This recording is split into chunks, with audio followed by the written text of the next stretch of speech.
Okay, we're back. We're back. And is it really doing that? You gotta be kidding me with this. It totally is. God dang it.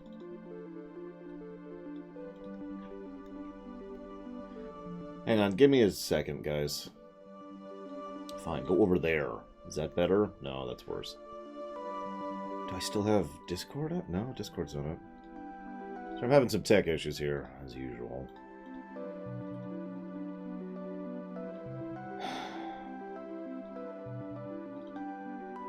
One of these days I'm just going to buy a 4K monitor instead of trying to make two monitors work.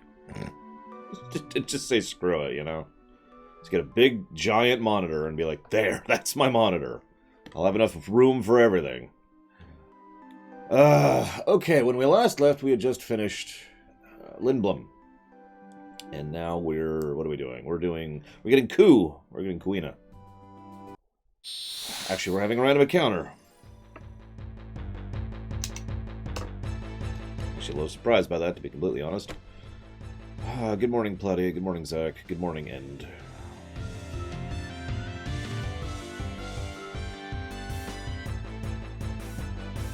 I know, right, Wayouts? It's like, god dang it. This is not worth my time.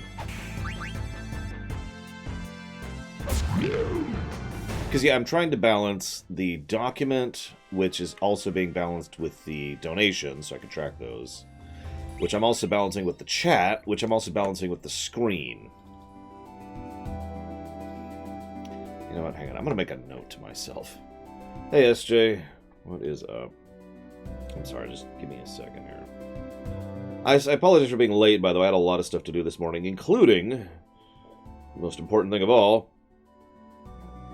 which is... which was getting the website updated, because a whole bunch of people donated yesterday, and that took me a while to get through. Oh my god! That is incredibly bad RNG on random encounters. If anybody knows anything about this game, FF9 already has a low encounter rate, and this version of the game has an even rarer encounter rate. I can't believe we've gotten 2 encounters on the way to Ku's March. The amount we should have gotten is 0.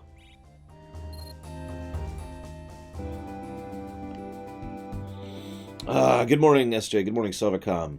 Thank you. Good morning, Nadefist. Good morning, Leander. Alright, so I'm going to give 15 negatives to gameplay because it's FF9. Actually, where are we at since I've just taken a week off and have been focusing on Star Trek for the last week? What do we got? What do we got? So we've got all... Oh, God, we've got all sorts of stuff. We're actually not all that far out of the game.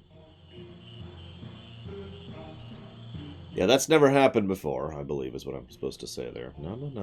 There we go. Okay, that'll work-ish. Kinda? This is a really weird setup I got going on here. That'll work, I guess. Sure, whatever.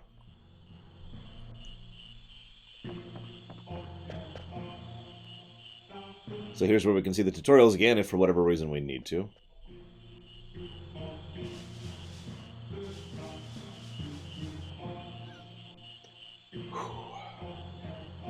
Who's this weirdo? Voiced by Ruth, by the way. By the way, I know I've been pushing the theater a lot lately. Between the last week and the stream, and getting ready for, and then actually doing the stream yesterday, the Decade stream, I have not had a chance to do theater work in the entire last week. Just as a heads up, I do have a lot of people's lines. I do have a lot of stuff to put in. I just haven't actually sat down and done it yet. Hey, there's Ruth! What do you know?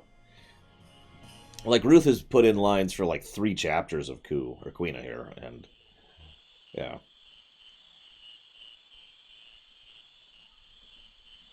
So this will be, speaking of which, since we're here...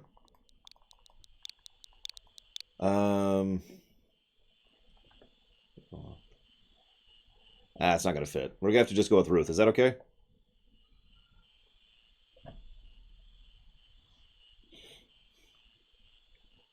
Okay. It won't fit otherwise. It'll probably be Ruth Pelg or something if we had to squish it. Ruth, do you want this frog? Yes, yes, yes, yes! Alright, here. Yay! I don't listen to my voice for Kuina. Kuina can be done like 5 different ways. I've heard lots of different takes on them. And, yeah, a lot of different variety you can do with taking. That's one of the reasons I was so open when it comes to who auditioned for them. Because Kuina can be whatever, basically. But Master, Frog's very good. You know, you can do something like that. Or, but Master, Frog's very good.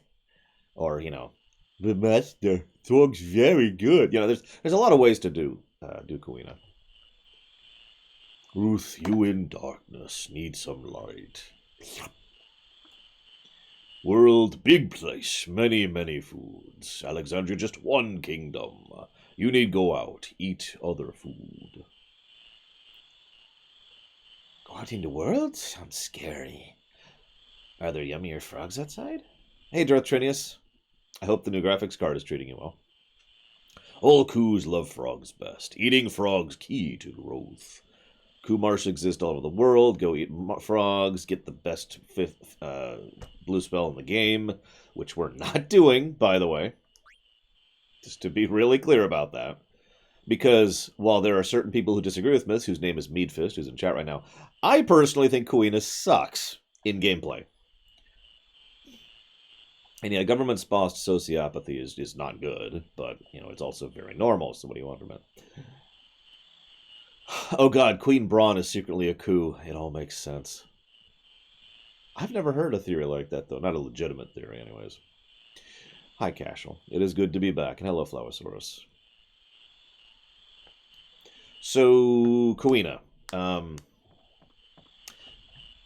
Hey, Chestburster. Ah! Hey, it's a line I know, because I voiced this not like a week and a half ago. I played Vivi. I guess that's obvious since his name is Lore on the channel right now. Do you know a man named Quan? I not know that bigot. Grandpa Quan was strange, but how do you know him? I no can answer. Grandpa Quan looks exactly like you, Mr. Quail. Of course, we from same tribe. You really don't know him? I know. I not know this Quan. Honestly? That's too bad. Let's go, Lore. Okay, Rax. So, let me explain why I don't like Kuina. For real. Reason number 1. His melee damage is basically RNG. And I don't mean that in the typical sense. I mean, his melee damage is RNG. He has... It's like lightning damage in Diablo 2, if you know what that is. Basically, he can do very little damage, a whole lot of damage, and basically anything in between. That's his melee damage, so not too great when he's not casting. Now, his spells, there's a lot of decent blue spells in this game. There's usually a lot of decent blue spells in this game. And I will freely acknowledge that several of the blue spells are totally worth it. Here's a problem. Getting the blue spells. Like, I don't mind putting a little bit of work into something, but that's not work. That's just mind-numbingly bluck. I no can eat it yet. I no can eat it yet. I no can eat it yet. No eat it yet can I. You know, just, oh my god.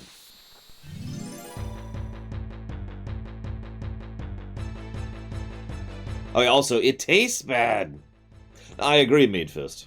But this is my explanation for why I don't like Kuina in combat. Because it's such a... Jeez, these load times. It is such a pain to get blue spells. And he sucks as a melee. Well, he doesn't suck. He can suck, or he can be awesome. Now, all that being said, one of the things I used to like to do, it'll be in movie format, Lord Harriman. One of the things I used to do is I used to make sure I got exactly one blue spell when I first go to the Outer Continent, which is the earliest time you can get it, and that is 1,000 Needles. Because you can get Cactuars right before you go to Condapete, and you can use basically you can use that to extremely good effect when you get to oh God, what's the name of the place? Oiver. Because it's one of the only things that... it's one of the only spells... you can still use blue magic in Oiver. That's what I'm trying to say. I swear I could talk today. Let's heal up a little bit.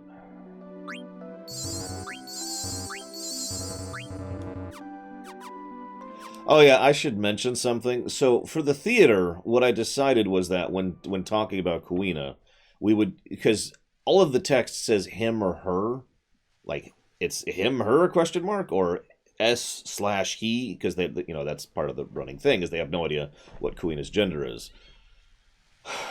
So what I decided, by the way, that's not even consistent. The game itself is actually inconsistent with how it presents that. But what I decided was, whoever got the role, we would decide, okay, we'll call them him or her, based on the gender of the person who actually got the role. Now here's the problem. Shuryu got the role for Kuina. And they got... Shuryu's a guy. And Shuryu then quit the project.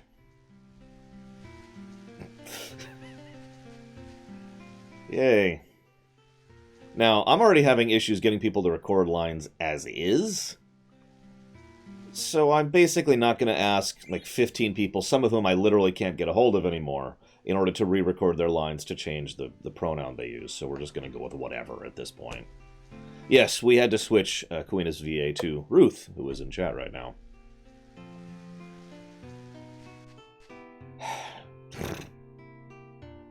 Yet another reason that the theater project has been such a thorn in my side. There's like 15 reasons at this point. So let's go ahead and go beyond. So catching a chocobo. Let's talk about the game for a second. Catching the chocobo is so much easier than it was in 7, which, if you remember, was one of the few complaints I had about 7. We just use a Gisselgreen on things, and there's a chocobo. Hello, Orange Deku.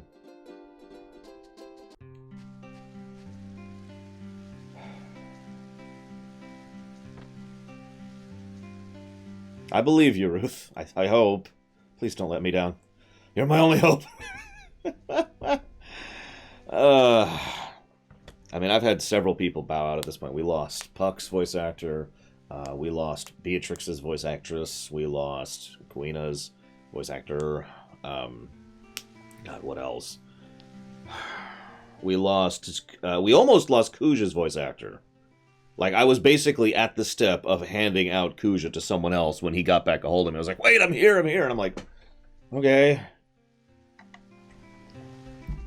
But we did also lose Blank's voice actor, and Baku's voice actor, and Marcus's voice actor. We lost a bunch, is what I'm trying to say. This has been a project. This is one of the reasons why, if I ever do another theater, which is admittedly the plan, I'm not even going to open up for voice acting. Like, I'm not even going to allow auditions until the entire game is ready to go, to try and bypass this problem. So, hot and cold. By the way, this isn't even in the theater. I just completely skipped this. So once a chocobo chooses its master, it follows him forever. Choco ran away from his last master. That guy was mean. Choco didn't like him. I helped. Those two sentences sound contradictory. Now we're living together. Here's the thing. Choco has the ability to seek out treasure and items hidden underground.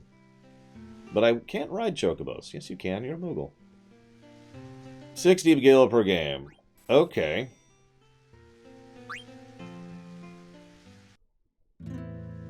Oh, God.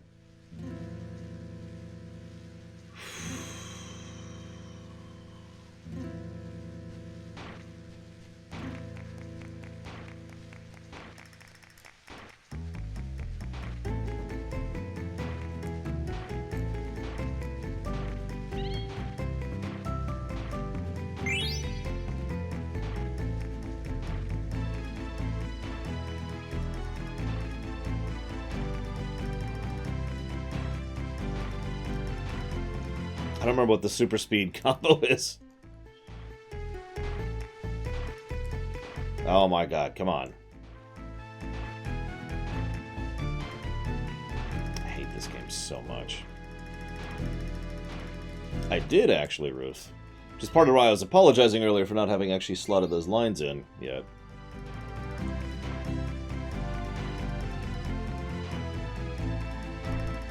So yeah, this is hot and cold. It's exactly what it sounds like.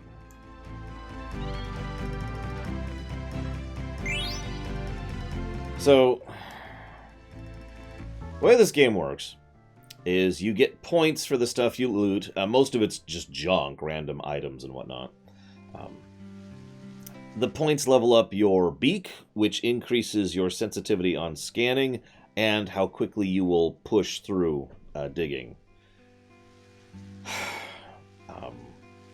There's actually a lot of little nitpicky details about this minigame. I hate this minigame. And I hate this minigame because it's basically random on top of random.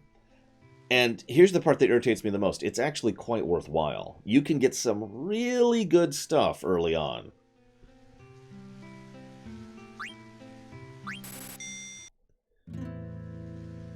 Whoop, wrong button, wrong button. And I'm going to actually... It's also very boring to me. But also, this song is actually a good song. It's hard for me to admit that, though, because I hate it. I have been programmed to hate this song by this minigame. Also, I suppose I should mention one other tiny little tidbit. There's a little bit of... How do I phrase this? So there's our first chocograph. There's a tiny bit of inconsistency in the design of the areas that can give items on this map only. Every other map does not have this problem, so I'm not going to show off all of them because I'm not doing this freaking minigame. Because this is completely optional and screw all of this. But if you go to the lagoon after this, and then there's like the sky area, those areas don't have this problem. So check this out. After 4 discoveries, you double points and get 10 discoveries. Because you do want to level the beak as quickly as possible. It's the only way you're going to get anything, see? So up to level 4 beak. Alright, we're actually having decent luck here. Anyways, on this map only, there's basically a little bit of inconsistency on the drawn area for which items can spawn. And that's because of the fact that later on, when you become a mountain chocobo, you can go up to the upper left ledge and the upper right ledge. Now, what that means is before you get that upgrade, it is actually possible to have an item show up that is technically up there, but kinda isn't. Which means it's possible to basically just run into a wall, thanks to pure RNG. Baron, I don't even understand your question. Can everyone stab Baron for me really quick, please? Thank you. It is possible with RNG to run into an item that you can't get. Now, that is, of course, just random. It's only happened to me a handful of times. But it has happened to me. Thank you very much, Mohammed. I'm assuming you want to put that towards Max Payne as well. Which is on the side. I told you I'd update it. He didn't believe me. Mohammed was like, nah, he'll never do it. He's evil.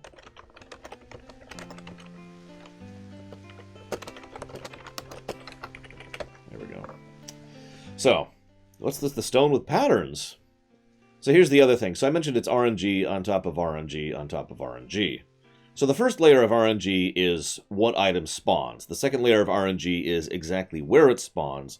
And the third layer of RNG is what, basically the relative depth. Now that's the least amount of RNG, but it is an amount of RNG there. Here's the thing. The early chocograph, you are guaranteed to get very quickly. You notice that only took me, what, 3 tries? After this, the item that can spawn can be a chocograph, and whether or not that spawns is part of the first RNG, but you can only get so many chocographs depending on the specific spawn in the game you're at, because you need certain flags to get all of them in order to be able to get past this point. Now, what this also means is, of the 3 areas you spend, doing hot and cold, the one you spend the overwhelming majority of the time in percentage-wise is this screen right here. Because if you're going to do it and get all the I think you get 4 chocographs at this point, you're going to be here for quite a while. Then you're going to go through Lagoon, and if you have anything like my experience, you will just zoom through the Lagoon. And the sky area you will zoom through, and then you go and you fight Ozma. So that's fun. So, let's go ahead and activate... Oh, hang on, do I talk to him for this? Nope. No, Console Hot. That sounds amazingly stupid. I'm not joking. That sounds really dumb. Okay, so select stream side. Now as it happens, I know exactly what it is. So this is the only part of the Chocobo Hot and Cold thing that I actually like. Oh, yeah, I forgot about that Dream Whisperer, but you're right. And yeah, let's not even get into Dead Peppers, which is the drill thing. So, oh god, that is so tiny. Now, thankfully, I do actually know where this is. It's right over here.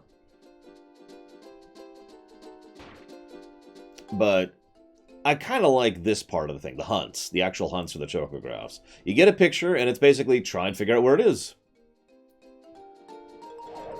They're always static, obviously. Now that, I know I zipped through that very quickly, but that was extremely worthwhile. And that's the problem with Chocobo Hot and Cold. It's extremely lucrative. So it's not hard at all, as someone in chat earlier said rather accurately. It's just really tedious, really boring, and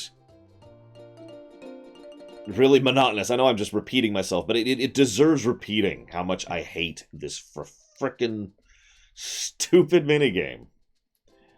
We're done, by the way. We're not doing this minigame anymore. But I wanted to show off Chocobo Hot and Cold because this is a review.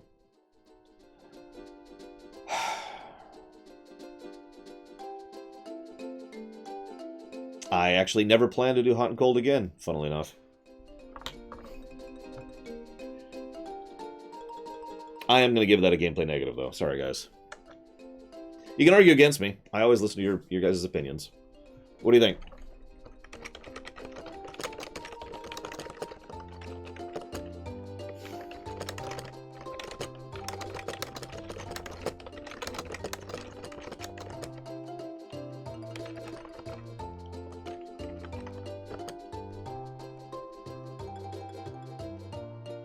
RNG isn't bad in a video game. First of all, that's an opinion, which I don't agree or disagree with, because it depends on the application of the RNG. But no, I dislike it because it's boring. I dislike it because it's too long. It takes too much time. So it's not interesting, it's too long, and it's very rewarding. Those three things combined are why I don't like it.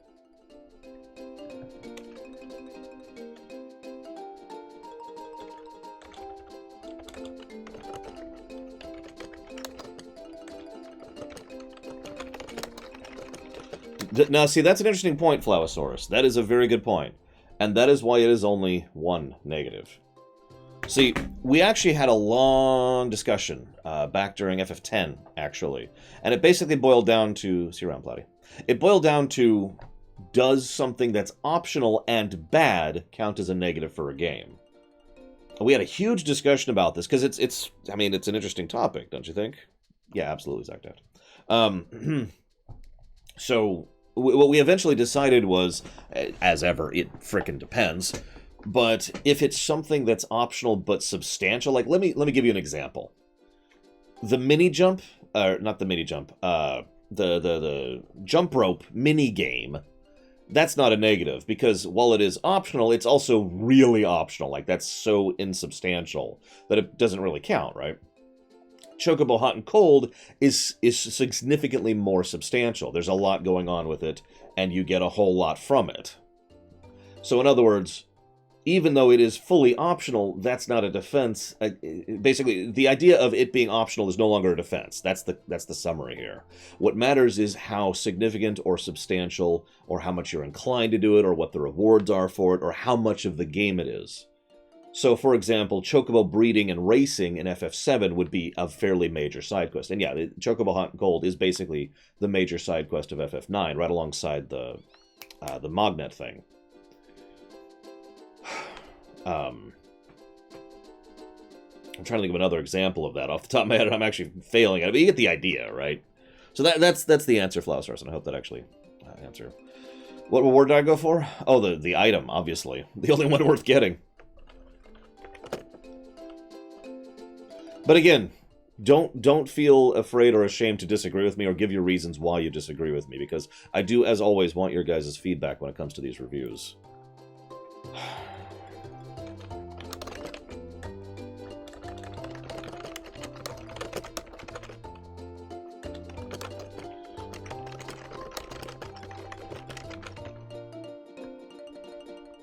Yeah, I guess there is the Stelazio quest.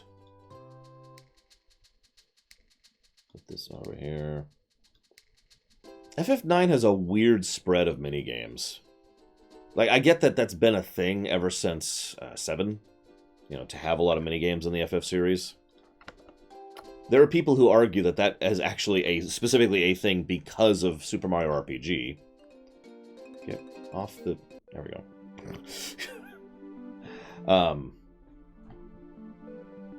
Well, yeah, like 9 has... Let's see, 9 has Racing the Hippo, doing the jump rope, finding the coins, doing Mognet, Chocobo Hot and Cold, which also leads to Ozma. I feel like I'm missing a big one. Also the card game, but we'll save the card game. Frog catching, that's the other one. And yeah, Tetra Master. Oh yeah, I guess there's also the coffee thing. That's fair. I forgot about that. And I guess there's also collecting the models, although I don't think there's any reward for doing that. Am I doing Ozma? All right, Baron, buddy, pal. I'm not doing Chocobo Hot and Cold. So, that's true. There is... I don't even consider the side quest, but you're right. Finding Garnet's name, Sarah, by the way, spoilers, is a side quest. And there's a lot of ATEs you can get that are basically part of a side quest.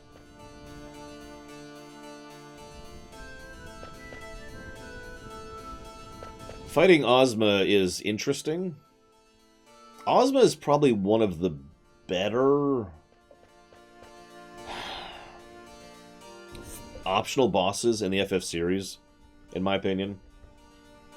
It's mostly because they basically broke their own rules when it came to Ozma and designing him, which actually works pretty coolly, in my opinion. I would probably say that Omega is a more interesting super optional boss from 5. Oh yeah, there's also... I forgot about that Mead Fist. There's the points thing to figure out Gilgamesh's name.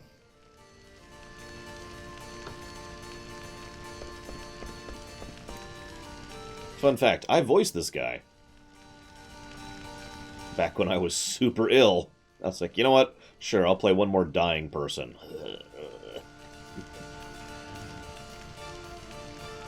So how would I fix Chocobo Hot and Cold?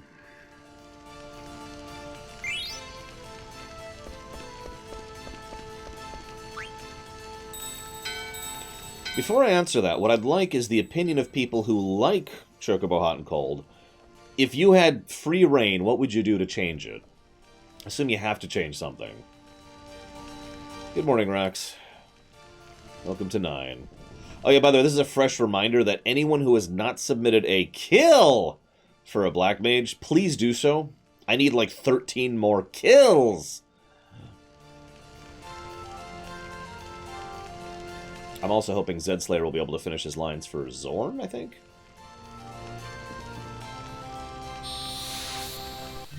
One of the first thoughts that came to my mind was maybe every time you successfully get an item, you get some time back.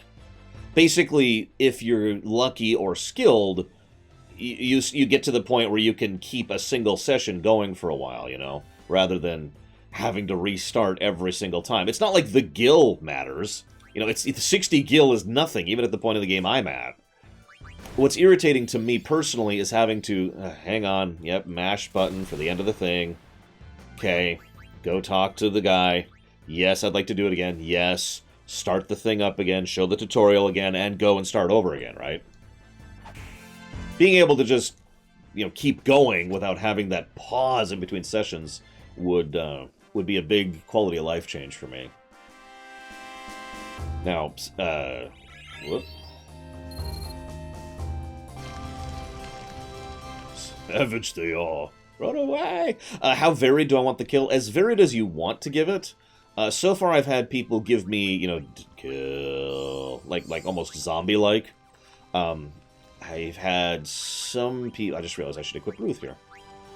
I've had some people give me, you know, kill, or whatever.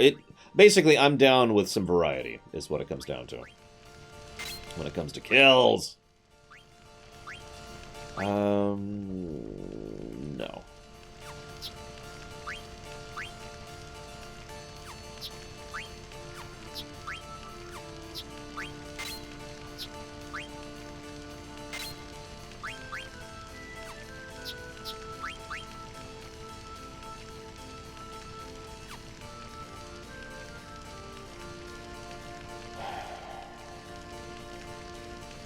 Debating something, sorry.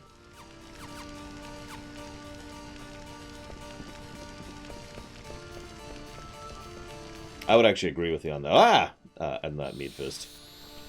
Like, FF9 has a good story up to this point, but it's a very slow boil, and it's almost entirely world building. World building and character building. Like, every major section of the game up to this point has basically been about the characters or, you know, the world. This is pretty much the point at which the plot is starting to come in. Seeing some interesting suggestions here from chat for how to improve Chocobo Hot and Cold.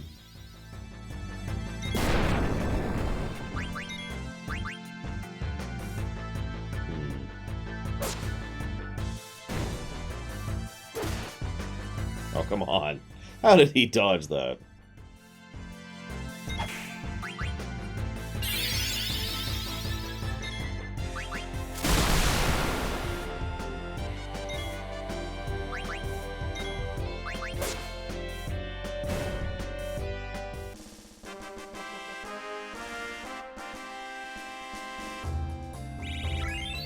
What, give you like an indicator of variance, I guess?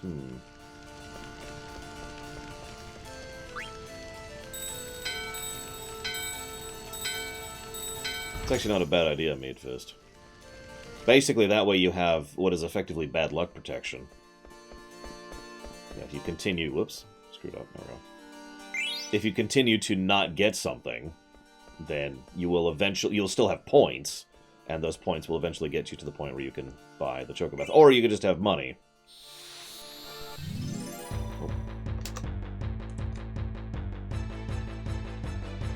Also, it probably goes without saying, but I would fix the bug on the first map, which I already mentioned. Now, I have to admit, one thing... Look, Meat Fist, I'm just saying that I'm terrible, and I know it. But for real, though, I mean, I'm terrible. That's hard to argue. And Rax is dead. We're just going to run from that. We're just going to straight up run. Our primary damage dealer is dead. Run! Run! Actually, I shouldn't run. I need all the experience I can get, because I'm about to fight the hardest boss in the game, in my opinion. I'm not actually exaggerating when I say that. I mean, there are bosses that have more HP and more, you know, more moves and all that fun stuff, but this boss is hard because of the level you're at when you fight it.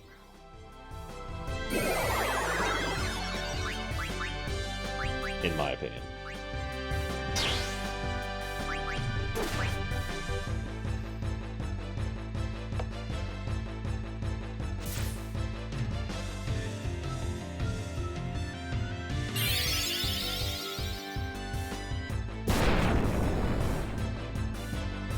I think I am gonna run. I'm officially falling behind here.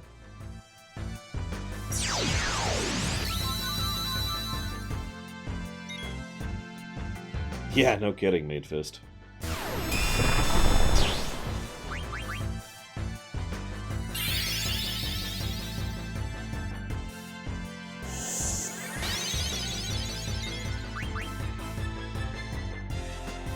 I'm trying to run as fast as I can.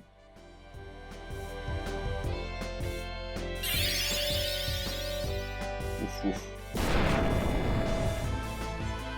If I mention I hate the run chance in 9 and several FFs, 5 is another bad one. Yep, okay, so... This is going to be a TPK here. Or Rai can just be a boss.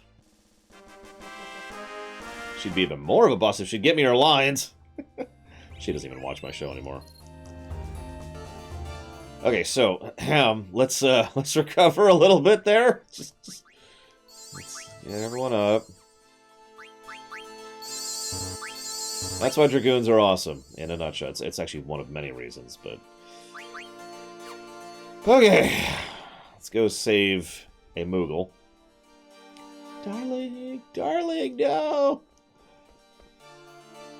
Actually, what's funny, so Meadfist is talking about how the tone changes here, and Meadfist is correct, but you notice it's kind of a slow transition. We're still not actually at the point of total despair yet. That'll hit, it depends on your opinion, that'll either hit at the end of Disc 1 with the fight against Beatrix where she cheats, or it'll hit when we get to Clara. Excuse me, when we leave Clara. I personally think the despair moment really is when we get to the end of Disc 1. Because even now, there's still light little comedy moments and, you know, little hope spots like this Moogle lifting this giant bell.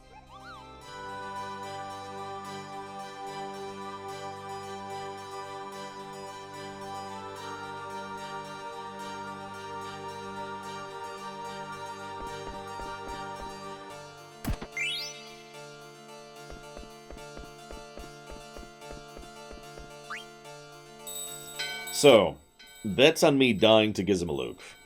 Anybody? Guess he went into a trance over a Koopa nut. I would actually believe that.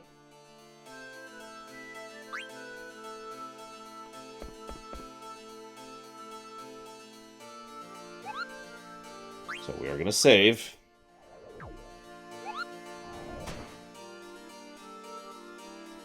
That's true, Meadfist. I was actually forgetting the Atomos incident, although the music when you get to Lindblum Part 2 is just very apropos. Holy crap.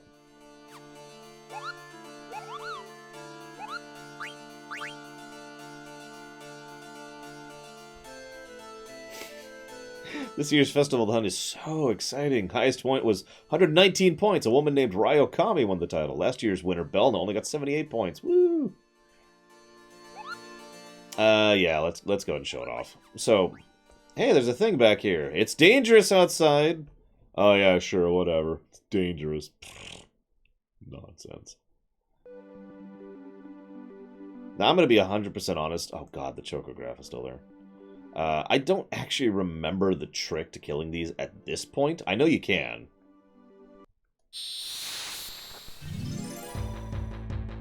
I don't think I have access to level 5 death yet. I could be wrong about that, because I know these guys are level 5. Oh my god, level 5 multiple.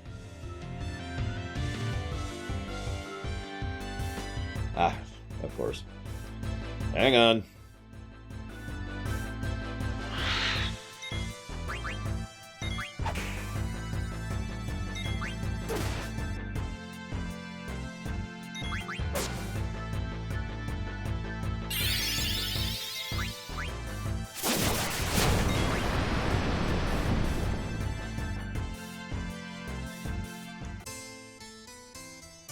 So that's something that can happen.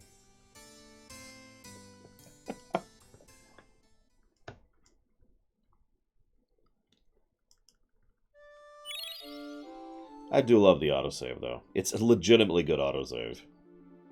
So, Good morning, Ice Tray.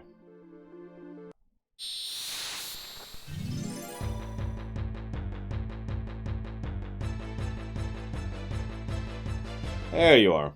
Now, I actually have a coral ring, but I don't think it would save me, so I'm not even bothering. I just do not have the damage capacity necessary to kill this guy.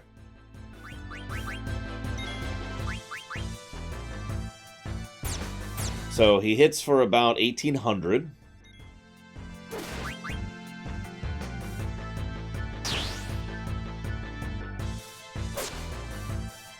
Then he does Thundaga. He's going to kill everyone who doesn't have the coral ring on.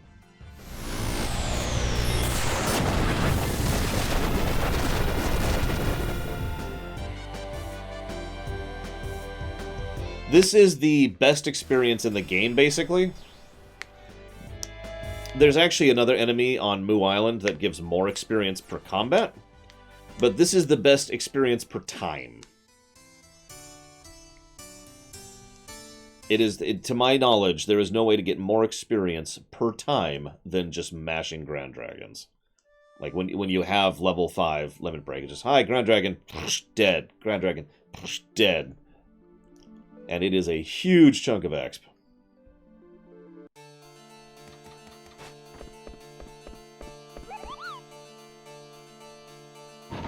Not that I'm aware of, Zach Taft, but that they kind of try to avoid that for some reason.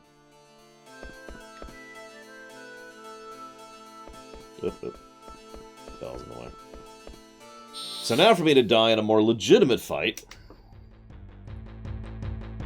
That's true, Savacom. I think FF9 is the worst Final Fantasy Final Harmony. You can tell because I'm not even through Disc 1, and I've already given the game 6 pluses to story and 0 negatives. Although, I've already kind of hinted at this. I'm not going to deal with this. There's another negative to gameplay I'm probably going to give. And by probably, I mean definitely 100% absolutely. So...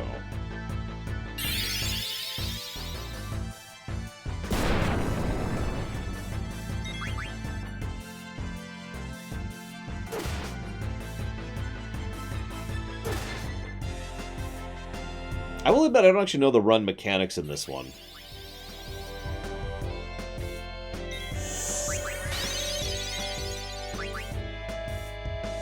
So I'm not sure what is required to run in this one. I can tell you how to run in 4, how to run in 6, how to run in 7. And I think that's it actually off the top of my head.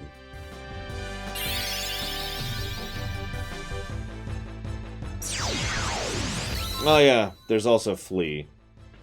And of course, you know, the run command, the run crystal ability, the run passive ability. Okay, this is stupid. Oh, I think I succeeded. Yep, I did. But yeah, my point is I don't actually know the mechanics of it.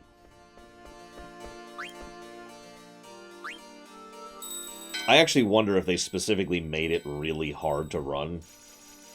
Because of the fact that your main character, who is basically always in the party, is going to get Flee. Oh, wow, Flowosaurus. That's horrible. That's pretty much the exact same method that 5 uses. So what that means, if you're not paying attention, is you have a chance to never flee. Literally never, because every second you have to do another RNG check. And, well, it's unlikely. It is possible to flip a coin and never get tails. So, see, that's why I prefer running an FF6, because FF6 is incrementing RNG. Every second you try to run, you have a higher chance to run until you have a guaranteed chance to run.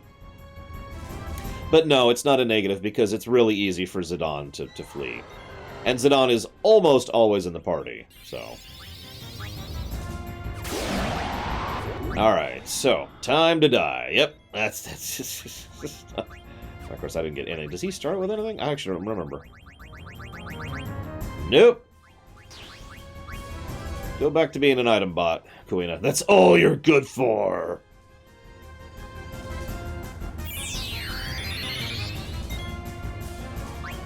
Oh god, I wasn't paying attention.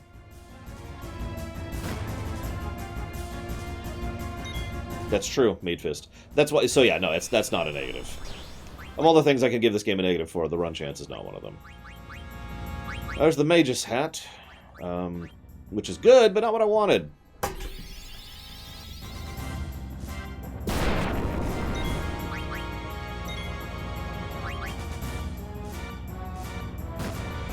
damn it! I literally, I'm about to throw a potion at nobody because that's yeah. That's great. It's great! Which FF was it? Was it 10? Where the Phoenix Downs were actually worth a damn? And rezzed them for something more than 5 health?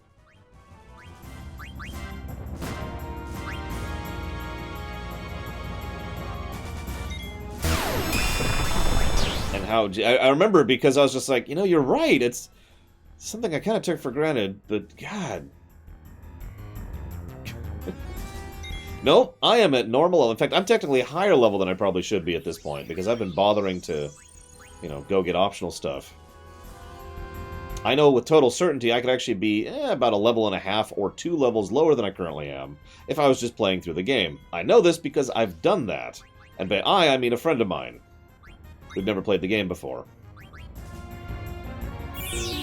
Meanwhile, Linkensky, who is actually pretty awesome, donates a sub. Thank you very, very much. Very much appreciate, as ever and always, Linkensky. But what do you want to put that towards? You didn't tell me. I'm gonna have to kill you now.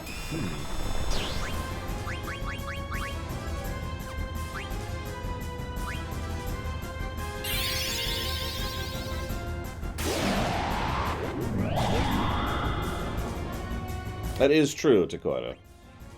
But again, I am going off of the presumptions of a friend of mine who was playing this game and never played it before, and I wasn't directing him at all, he was just playing.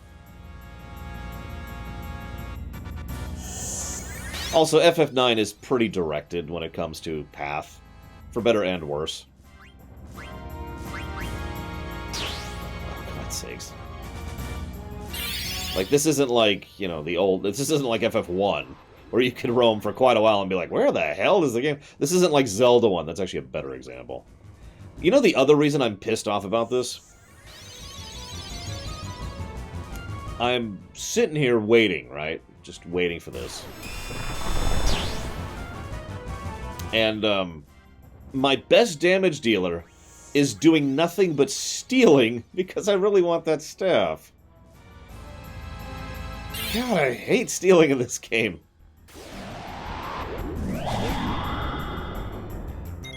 I'm actually getting pretty decent RNG on this guy. This guy.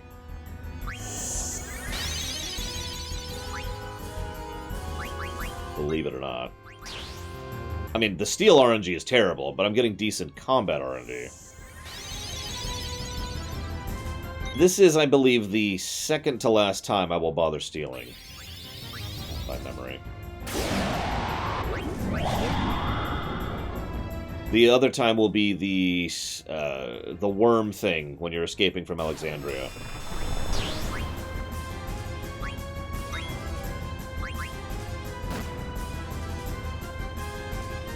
But yeah, stealing is extremely lucrative and irritating as crap. Well, that sounds familiar.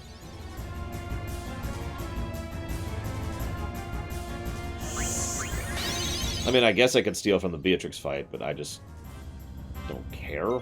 Also, the fleeing from Alexandria is after the last Beatrix fight, so my statement is still accurate either way.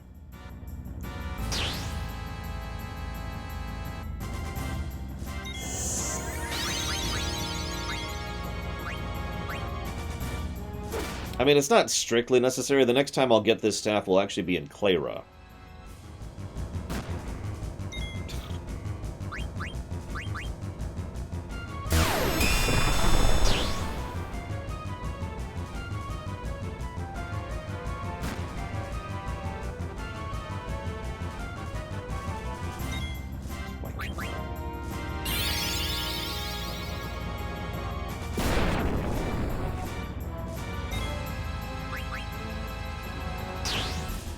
That depends on the games, Octaft.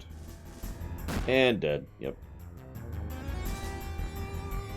I'm gonna go ahead and stop trying to steal. No, I do not have slow. I do have tents, but, I mean, why would I ever use a tent on a boss? Yeah, Zidane got the an elixir and a mage's staff. Or, excuse me, mage's hat. Yep, he's in phase 2 now.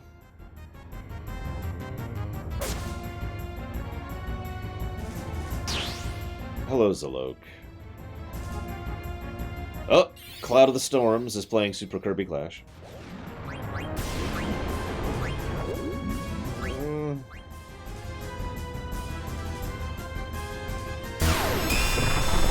Yeah, I'm a very big fan of what's usually referred to as bad luck protection. And dead. And... oh, no, potion went off first. No, my point, Chestburster, is why in God's name would anyone ever, to playing this game for the first time, ever think to use a tent in combat at all, But never mind, use a tent on a boss. Like, what?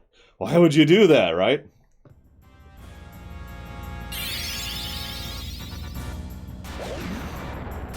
What's funny is, to my knowledge, this is the only boss where that's even worthwhile on at all. I'm gonna go ahead and basically pray here.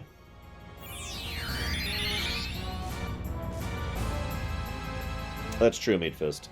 9 and 6 actually both share... 9, 6, and 5, excuse me. All have one good thing about them, and that's loot distribution.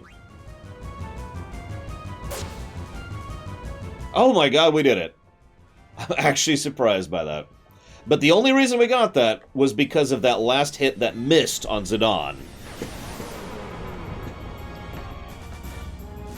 So that's our first, and really our last, barrier boss.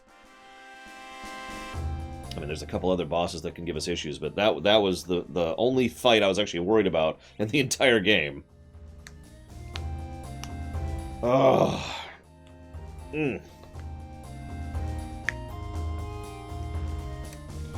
He gives a tent. Yeah, now we get a breather episode, which is great, by the way. This is awesome. I love this. So we have to go talk to Guido in 3rd.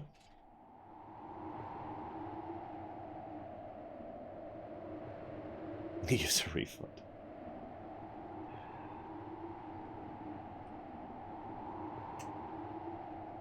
Hello, Victor Pasta. Hold it right there. What's the purpose of your visit? I heard the workers were needed to fix Southgate. I brought my belongings so I might live and work here. Hello, Tessie. That's great. I've been working on the gate non-stop since the accident, but it's still broken. I need to check your bag. Rules and regulations, you know.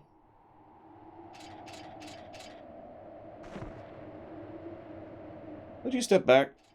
Yeah, that's good. Sorry, just doing our job. So, where are you from? Police are searching for a girl and a middle-aged man. Did you see a pair like that on your way here? It's really tight. The girl supposedly looks exactly like Princess Garnet, most beautiful princess to ever grace Alexandria Castle. But you know how Queen Braun looks. It's hard to believe she'd have such a beautiful daughter. What is this? Oh, what are those rotten things? Are they poison? Rotten? I'm not carrying anything that's rotting. Oh, it's your least favorite food. The Lindblom delicacy, Gissel pickles. Can't believe how many you brought with you. They are my favorite. I cannot start my day without them. Yeah, sure. People who like them all say that. You can go now. Thank you. I love this. I really do. Good day. What's funny, the game never 100% confirms this, but I always like to think that Steiner legitimately does like Gissel pickles. I mean, it's like, oh, what's that stupid thing? It's a British thing. It's a spread, and some people love it, and some people hate it.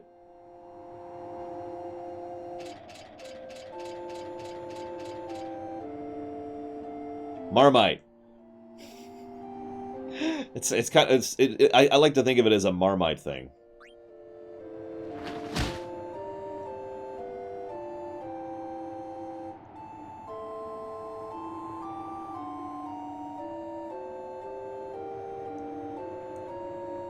Or for that matter, you could also say black licorice, because black licorice will literally trigger my gag reflex, and I know several people personally who love it.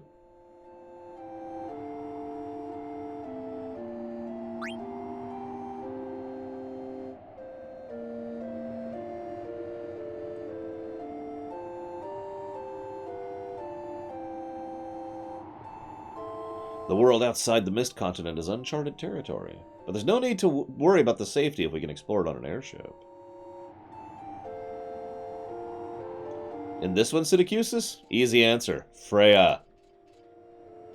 I mean, don't get me wrong, it'd be nice to see more of, you know, Koina.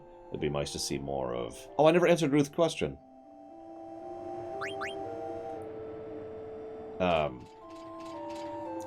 Ruth, you still there?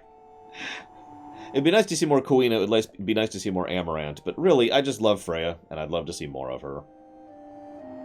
If you know what I mean. No, I mean, like, as a character, because she has a really cool character arc that just stops dead. She has Cecil syndrome. Anyways, Ruth, sorry, I haven't actually gotten a chance to listen to your takes yet. Like I said, I have been absolutely smashed. I spent the entire last week recording for about 12 hours a day, and I haven't had time to listen to the takes, so I'm sorry I don't actually have any feedback for you yet. I love this, by the way. Stop right there! Don't make a move until I tell you! Now, turn towards me slowly. Don't make a false move. Whew. You need a gate pass to reach the Southgate Summit. I'm leaving it right here. Pick it up after I leave. I'd come closer, but you're carrying the stinky pickles. See? I'm leaving it right here. Ironically, like, we all complain about DLC, and with good reason. What irritates me the most about DLC is there's a lot of potential for the concept of DLC when it comes to games like this. Imagine a DLC that just adds content for Freya. Imagine a DLC that just adds more story and quests and stuff you can do as Freya.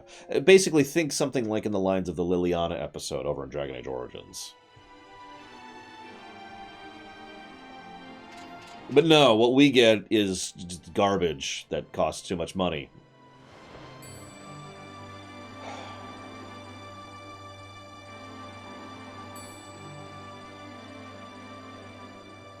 Oh, I would totally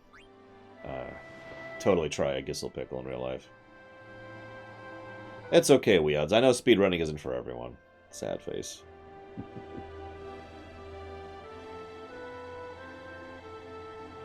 Miss Galtori. You must call me Galtori until we reach Treno. Okay.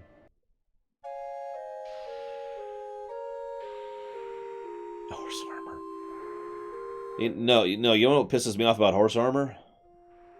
That by today's standards, horse armor is positively acceptable.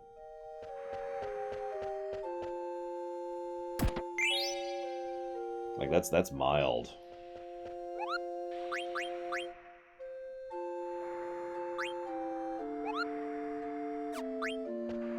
I want to be totally not savvy, even though I beat Gizmaluke. I'm actually really picky about pickles, ironically.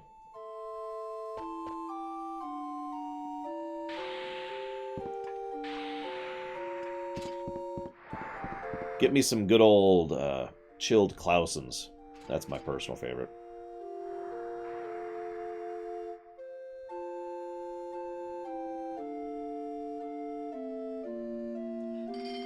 Not that I'm aware of, Ice Tray. Oh, I know, Potato. Hey, it's part-time worker Mary, which is voiced by... Death Doom. No, it's voiced by Savacom's sister.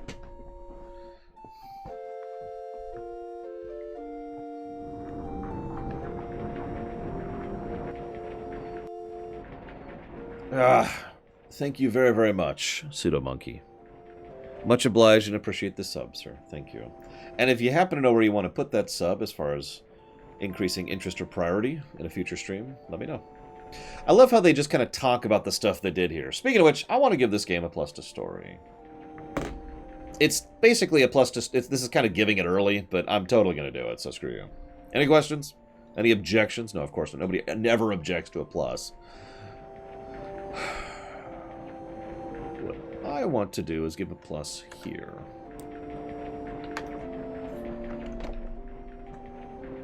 Also, this is probably the first scene where Steiner verbally acknowledges Rax, that is to say, Zidane, as being a decent person.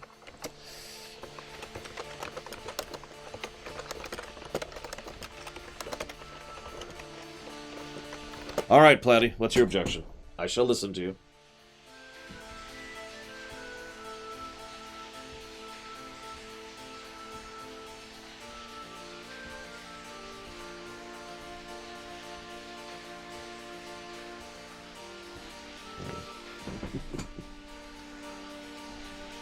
Now, you know what I really love is pickles on chicken. Like, fried chicken. So Wendy's had this spicy chicken sandwich, which was good for a while there. And I used to say, "Can I get pickles added?" every time I got it, and it adds so much to the flavor.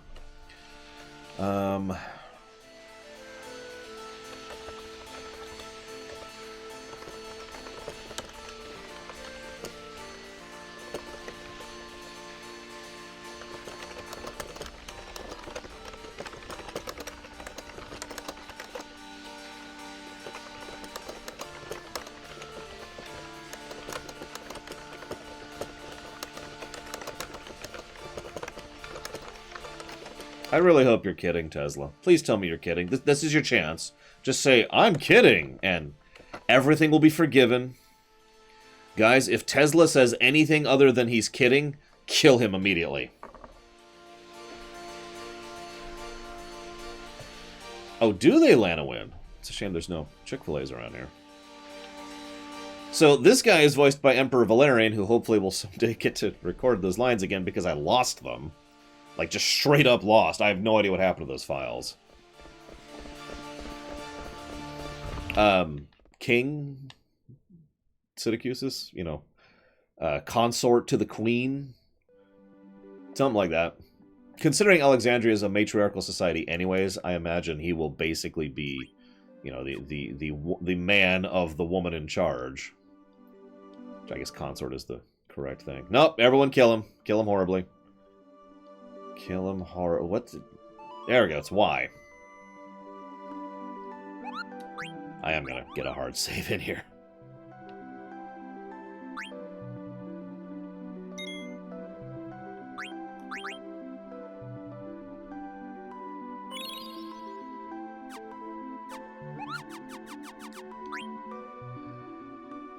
I never explained the plus, did I? The game does something really cool. It does something that a surprisingly small number of story-driven games do. It moves the camera multiple times in order to keep the flow of action and story going forward. Like, you know, we start off... How many FFs do we follow the party the whole game? How many RPGs in general is that true? But in 9, we follow the party, and then the party splits. But rather than doing this, like, first we play as them, and then we play as them, and then we play as them, and then we play as them. Then we link up here, but then we split a second time, and then we play as them. And I love that. It adds... I don't know how to really put this, but it adds a wonderful element of a narrative tool, rather than just always having to have the camera focused on one spot. In my opinion, forcing a game or a book or a show, or a movie, to stay... Whoops, I forgot to hit the chest. In order to stay focused on one character constantly, I don't know, I feel like it's too limiting as a narrative thing. Like, for example, let me use a direct example. Harry Potter. Harry Potter basically, for the longest time, refused to ever shift the camera away from Harry himself. And in my opinion, that was to the detriment of the storytelling. The first time the story started violating that was just because the camera would switch to Voldemort's perspective, which I actually thought added quite a bit to the storytelling. So again... So yeah, I love the fact that the camera hops around several times. I admit I've been getting more and more in favor of this idea recently, because a lot of the stuff I've been covering recently doesn't do that, and I keep seeing situations where I think they should have. Like, I keep seeing things where it's like, oh man, if only we had seen what was going on over there, or oh, if only they'd left the party and the camera had followed them for a while, but no.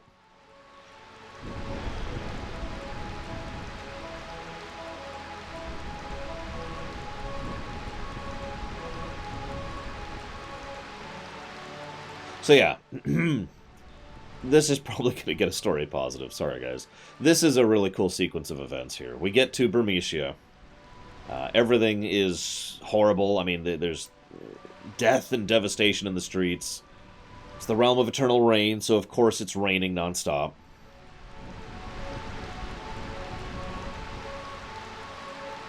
And of course, this music is playing. Now, how many of you didn't actually notice how devastated this place was at first? Like the first time you went through here? Because it just kind of looked like that was its normal thing. Yeah, I know. Make fun. Why is there always rain? So, yeah, CRT television's exactly right. To my knowledge, the reason there's eternal rain here, and I could be wrong about this, is because of Clara. Basically, Clara has a magical storm, which they are constantly forcing to exist, which alters the weather patterns of everywhere nearby. So, we have a non-stop rainstorm constantly going over this area.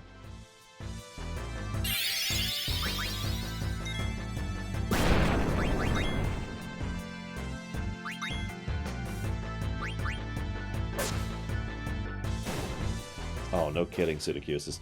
The only thing I don't like about Burmecia is the fact that we don't see that much of it. Otherwise, the Burmecia section is awesome. We go through here. This place is wrecked. There's corpses all over the place. The terrain is smashed. This wonderful music is playing. And, of course, yeah, it's raining, because, of course, it's raining. Yeah, there's a lot of... Oh, whatever. I'll get to it in a bit. Like, the destroyed columns there, or, in fact, you probably can't even tell there's two corpses just right there. You can go interact with them. Couldn't even see those back in the day.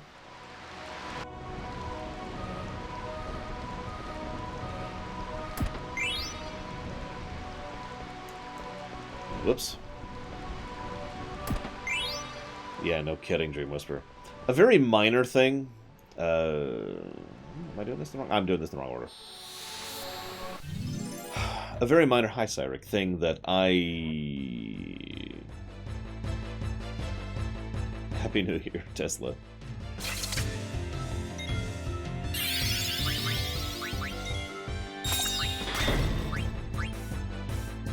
I've lost my train of thought. God, I am tired.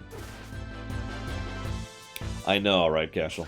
Oh, a very minor thing I like is in the ending of FF9, which happens a year, roughly, after the last boss, they mention how they're still having basically no real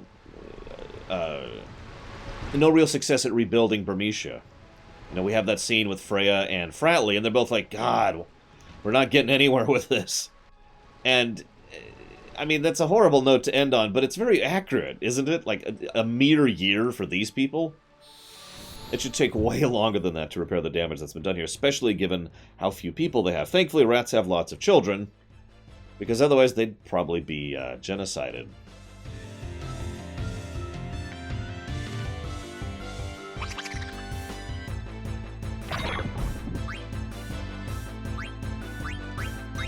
Yes, Zillow. It's the answer to your question.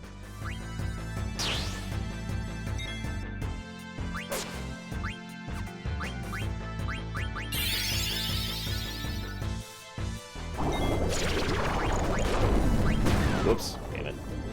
Oh, I'm sure, Leander. I mean, what else could they do?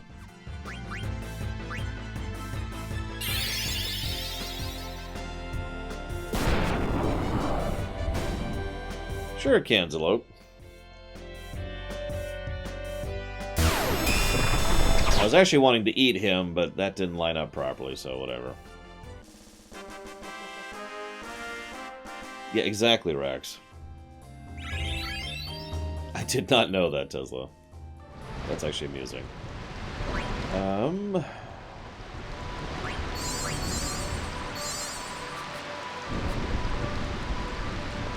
Bingo, Zalok. At least that's what I always thought. A little bit here. Did you know you can buy an upgrade for a program you don't need? Freaking pop-ups. Oh, right. Or I could screw it up. I forgot how to walk. Whatever. Didn't need that chest anyways. Stupid chest. It's not like I wanted to open you, Baka. Or whatever.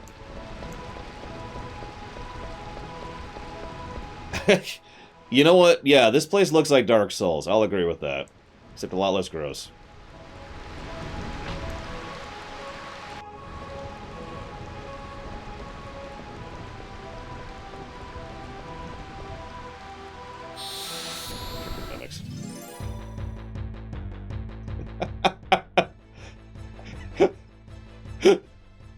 Damn it, Rex. Of course, you also reminded me of a Skyrim meme. Look, I'm sorry, I love the Skyrim intro meme. Unironically, unapologetically.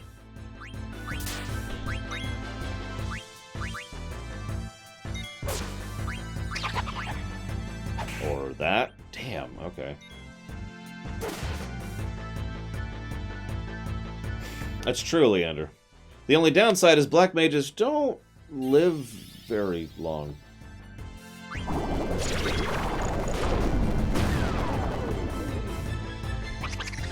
It's just a continuing problem for these poor people. I think I need to eat the Vice. I'm kind of going off of vague memory. Like I said, I usually don't bother with blue magic, because I hate eating things. You can quote me on that.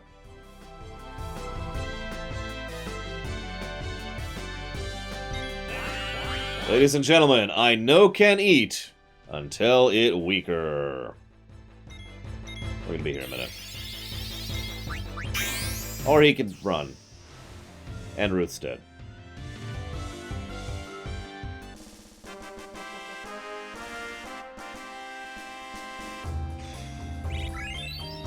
Oh god, black mages are the Solarians of FF9.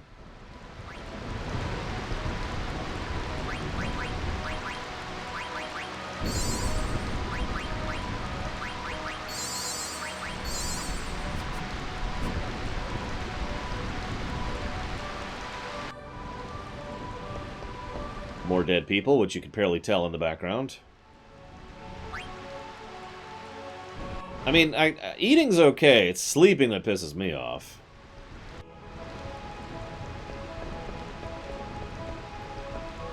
Is it? Oh, right. I have to talk to him first. Okay, fine. Hey, dude. Tell me about the thing. Actually, I kind of like the idea of, you know, them coming up with a way to extend their lifespan. I mean, they're literally made of souls, right? Actually, now that I think about it, that doesn't work.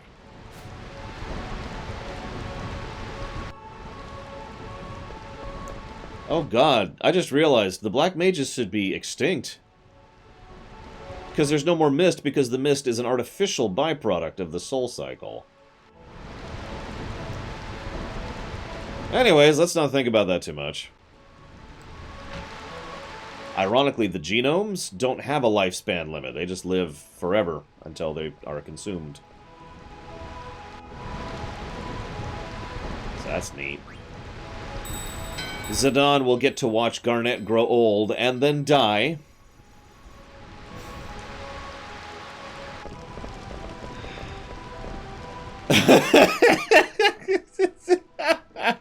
Oh, God! That's just terrible. It's okay. What'll probably happen is Zidane will kill himself when she dies of old age.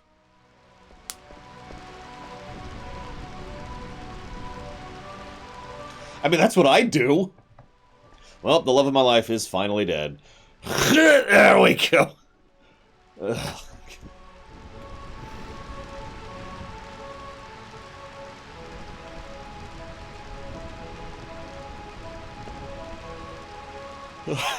Near, far, where you are. Hey, it's Cloud of the Stars, speaking of which. Okay, that'd be even worse, Dakota. Zidane outlives Garnet's like, alright, next. Finds another woman.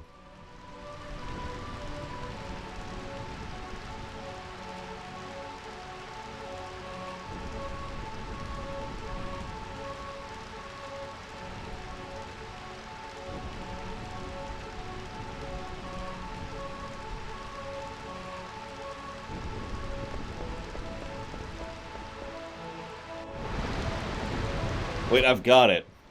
Zidane's just trying to take over the kingdom. That's his shtick. Yeah, almost all the NPCs have names, which is nice. Isn't Makoto like his sister, Valvedrix? Oh, welcome. Pay close attention. Hopefully you'll learn something. I mean, not biologically, but, you know.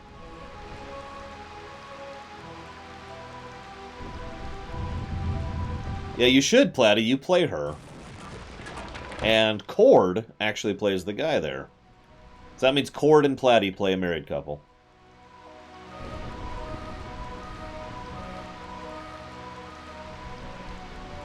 And I think Maverick plays Gray there.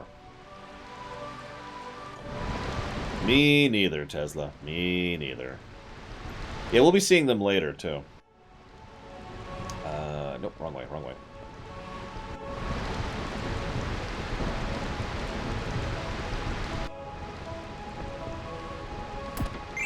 Oh, someone asked how you tell if the chests are mimics. They're slightly darker, which, I gotta be honest, I never noticed until the higher resolution versions of the game.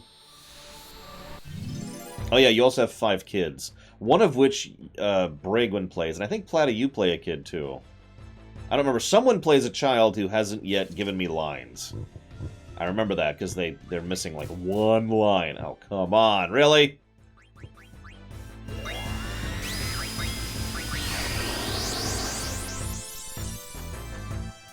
I was going to say, in 8 we have Biggs and Wedge, and that's it. Despite the fact that they tried to characterize a lot of the soldiers, they're still just, you know, Biggs and Wedge, and everyone else is just soldier or lieutenant. Oh yeah, that's true, that's true. We have Mean Guy. I forgot about Mean Guy.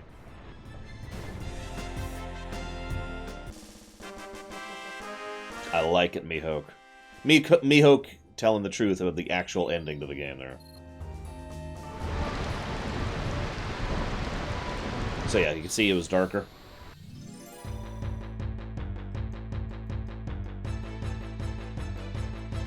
Mean Guy, tell her.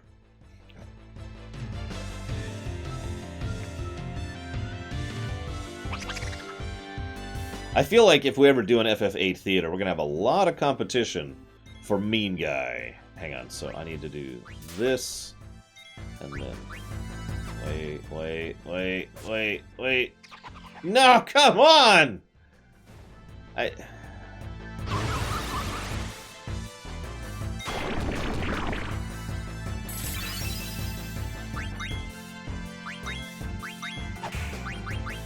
Thank you very, very much, Vandalia. Very much appreciate the sub, as always. Thank you. And I know the feeling, trust me. Do you happen to know which stream you'd like to put that towards, as far as showing interest or increasing priority?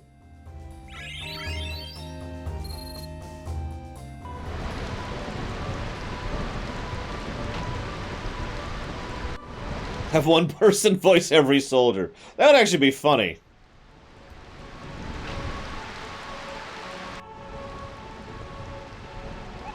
I've actually been trying to avoid that in FF9 by having different people voice different Alexandrian soldiers as we go through. God, I need to buy a lot of things. Alright, so... First, let's do Magnet. I got a letter for you! Stiltskin's heading in your direction. Woo! Yeah, Koopa Nut. Oh yeah, I forgot, the Koopa Nut. I mean, I guess that's part of the Magnet thing. See, the problem is, the guy whose name I can't remember because I'm stupid, who voices all the clone troopers in, Bradley D. Baker, that's it, in Clone Wars, he's great! He somehow makes all of them sound distinct from each other. Which is just crazy. I don't know how he managed that. That is just astonishing to me. Alright, just checking my stuff here. Oh god, Siddicusis. That's even worse!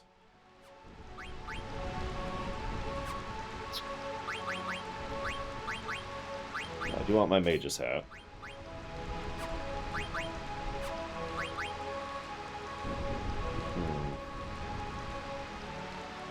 Not sure.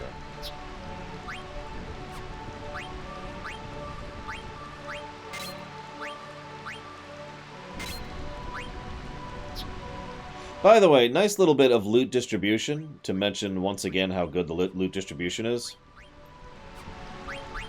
The two characters who have the hardest time catching up in levels both get the level up thing the quickest. That would be Freya and Steiner. Both of them get level up very early on.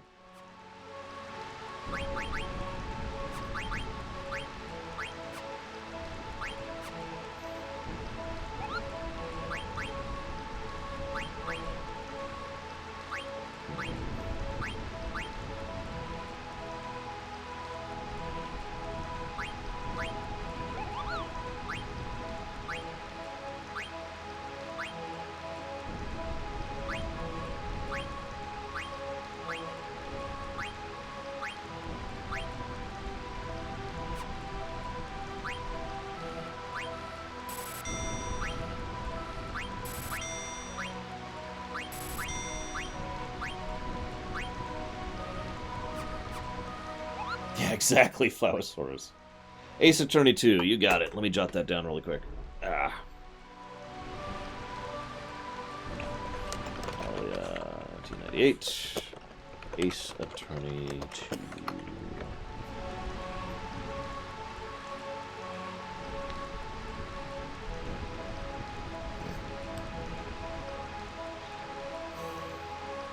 No, Ice Tray, I'm deliberately ignoring it because I'm a moron. God, what is with me today? I'm off my game. So I got a donation here from Ice Tray. Let's see. What it says is, "You suck and I hate you." Well, thank you very, very much, Ice Tray. I do, as ever, for real. Very much appreciate your support. Thank you very, very much, sir. And yeah, I don't know what's up with me today. I actually was having trouble even getting out of bed. I guess yesterday did a number on me, I'm not going to lie. Like 6 solid hours of talking about the award ceremony thing.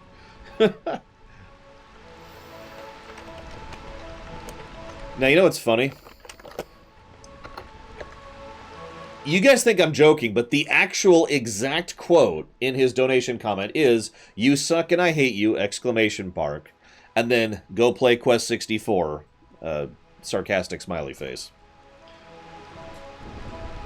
So I have put that towards Quest 64. But he really did say that for once. That's why I had to clarify. Hey, it's Stiltskin. So Stiltskin is a little weird catch-up mechanic. He just sells you item packs every time you encounter him. And they're always better value than, you know, when you just buy it from a vendor.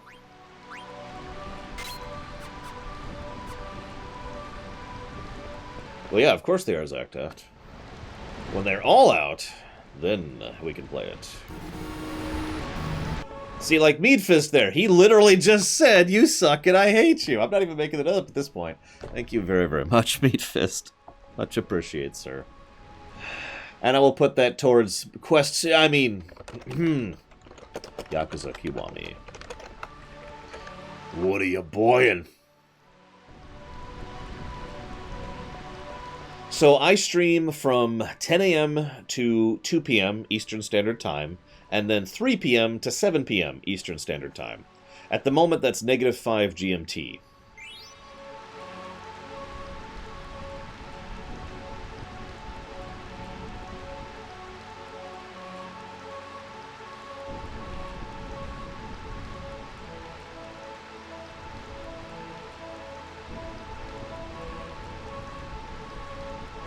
Now we go and put that on. Whoop, whoop. So I should mention one other thing about both Freya and Steiner that makes them awesome, especially for speedruns. They have access to the damage things. What I mean by that is Bug Killer and Man Eater and all of those. What they do is they boost your damage to a specific enemy type. I don't remember how much it's by, but it's actually by quite a lot. I remember that. In just about any speedrun, they go out of their way to make sure that they always have the Eater or Damage Booster ability equipped for whatever they're fighting at the time. So, I don't actually need that. I would rather have that. And thank you, Mr. Red, for the fact that I suck and you hate me. I appreciate all of your guys' honesty. Apparently, here we are. We've been doing this for 8.5 years. You guys are finally telling me the truth.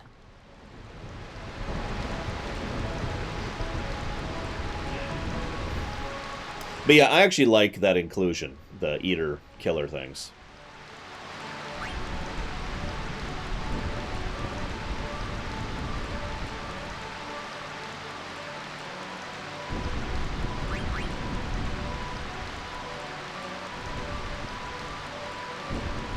Yeah, Necron is a bird type. Probably because bird type basically is anything flying. And Necron is technically a flying thing. By the way, extremely minor point I want to point out. How many of you noticed that there's rain droplets on the feet of the statue there? Like, you see it all over the ground here, but then up on the feet, there's drip, drip, drip, drip. There's none on the sword. It's not a perfect effect, but they bothered to go the extra mile there, which I'm actually pretty impressed by. A lot of attention to detail in this one.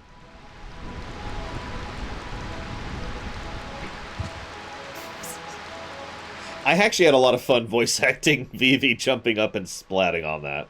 I did like 5 takes to get the perfect... I finally got to the point where what I did was I grabbed my lap pillow here, took on my glasses, and I'm like, okay. And did something basically like that to get the sound effect correct.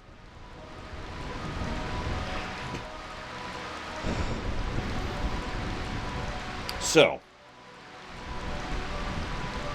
this whole section has been great atmospherically, but it's about to come to a head in 2 separate ways.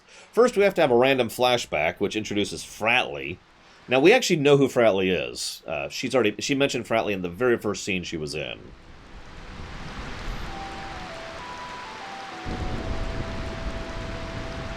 Also, Fratley is voiced by Mike from over at Resident Arc. Big props and shoutouts to him for that.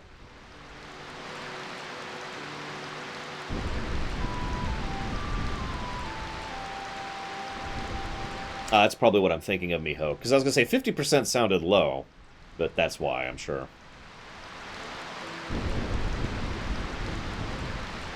That's true, Dakota. That is fair.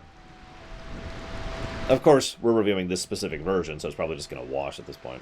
Yeah, Fratley is the General Leo of this one. I know technically Beatrix is the General Leo, but what I mean by that is he's barely in the game, but he's really popular because he's interesting and they don't do anything with him.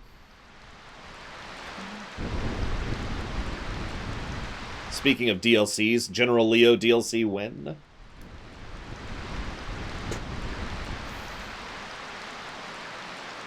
Hey! Who's this guy? Fun fact, this is his first scene in the entire game. In the theater, this is Chapter 4. The end of Chapter 4. It's the first time he ever shows up. By the way, Random is voicing Kuja and does a good job of it. Which is why I'm glad he came back.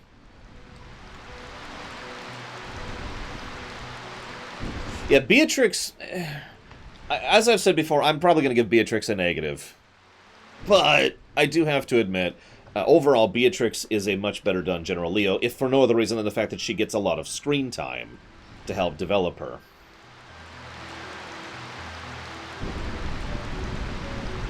Oh yeah, by the way, they literally tore the roof open. It's a very minor touch, but several shots show that.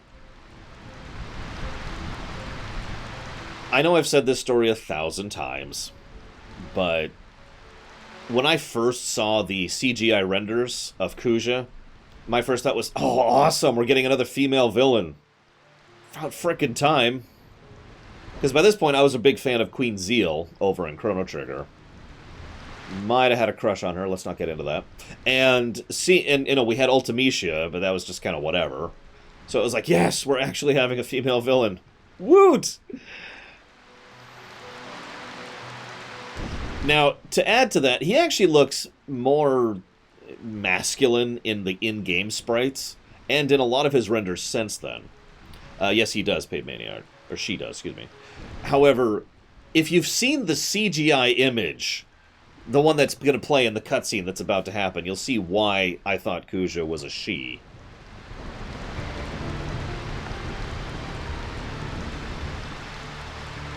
So, some of you are probably wondering, Laura, you keep saying you're going to give a negative to Beatrix despite praising her. Why is that?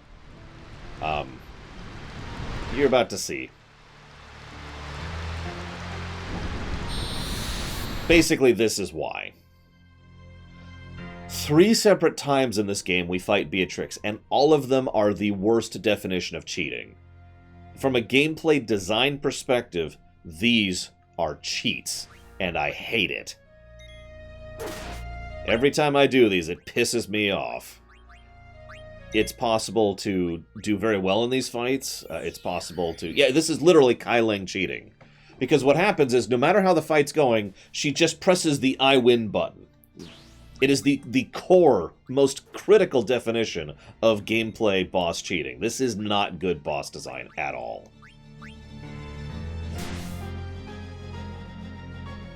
And that's not good game design, I'm sorry.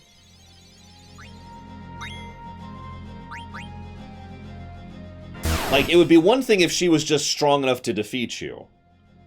It would be another thing if she had the ability to, you know, lose, but then, like, it doesn't matter because Kuja intervenes or something, some way to actually fix the situation. But no.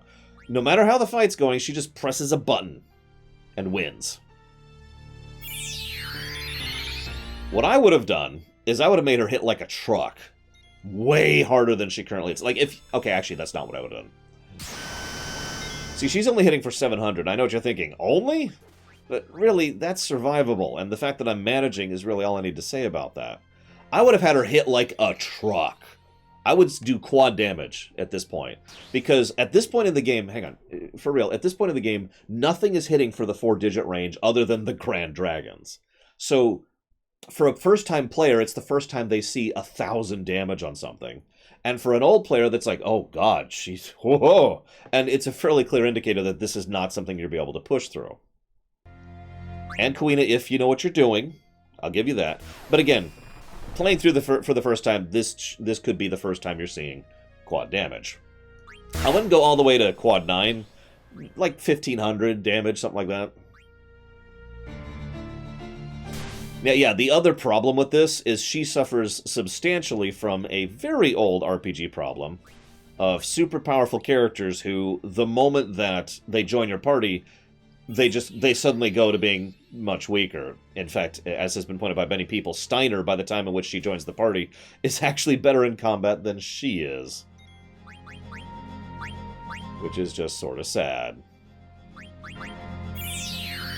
The worst offender of that, for me, would be Breath of Fire 3. But there's a lot of games that do that.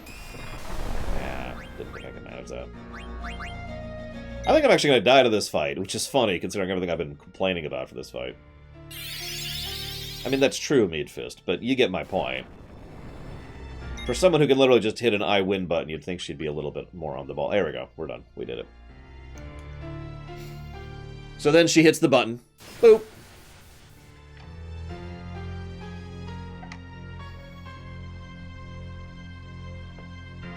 Yay.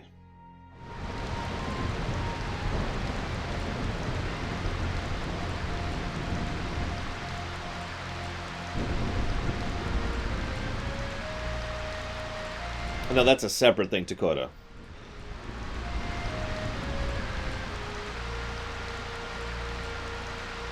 So I want you to pay attention to this character. In fact, I want you to pay very close attention to his hips. I'm not actually joking, because this is the still. The first thing we ever saw of Kuja here in the West was a still from this cinematic, and that's why I thought Kuja was a she.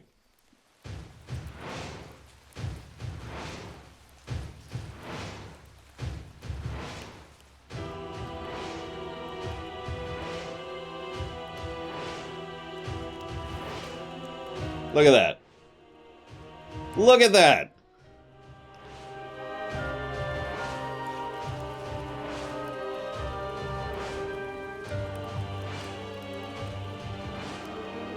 By the way, fun fact, I have seen a lot of good Kuja cosplay over the years.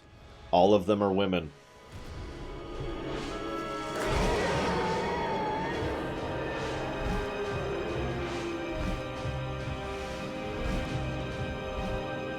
I don't even mean in like a sexy way, just good cosplay.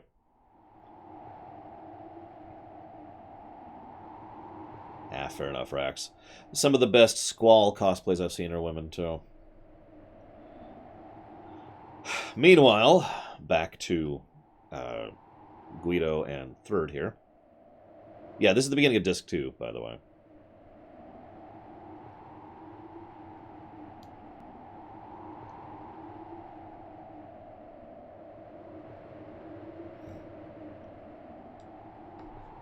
Yeah, the fact that Kuja is a crafted being, spoiler alert, is just kind of... So, I know you're all going to hate me, but at this point, I really don't care. I'm sorry, I've gotten so much negative bile over the last week in my comment section that it's reminded me of how much I don't care about that anymore. So thank you, all of you naysayers and bile spewers, for reminding me that I don't give a crap about bile spewers. You guys I care about, because you guys are awesome. So if you want to disagree with me, please do. But I want to give a plus to story for the Burmecia section, basically. For the tone, for the background, the design of the rooms and the terrain and the rubble. I want to give a plus to the music that played for that. I want to give a plus to the plot elements. Again, basically the plot has just become serious. Yeah, the presentation of the Burmecia section is phenomenal, in my opinion. There is... In fact, it's so good that it even does exactly what it should. It's a very dark, serious, somber section, which is immediately followed by a breather episode. And immediately after this breather episode is the Clara section. In my opinion... This is one of the reasons why the pacing is so aggravating later on in this game, because in my opinion, for the first half or so of the game, the pacing is wonderful. Like, it reminds me of FF7's overall pacing.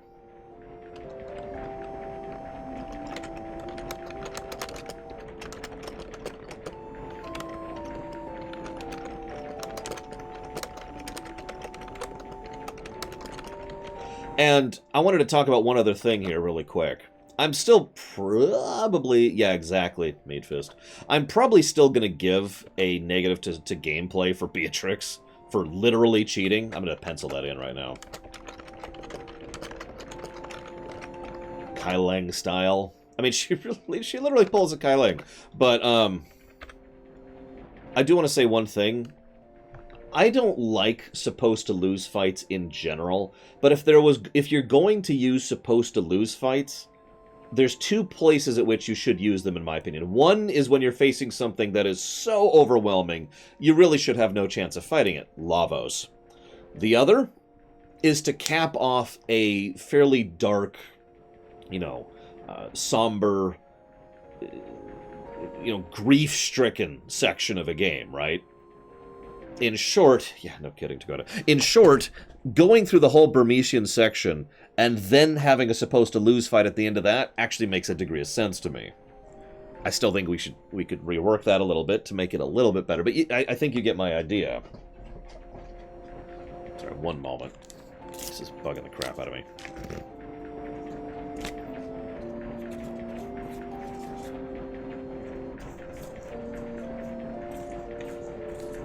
Well, now that's an interesting question. Where's the supposed to lose fight in Super Metroid? Because we've got Ridley, which is a delay fight. We've got the giant Metroid, which is overwhelmingly more powerful than you. And then we've got the Mother Brain, which is not actually a supposed to lose fight.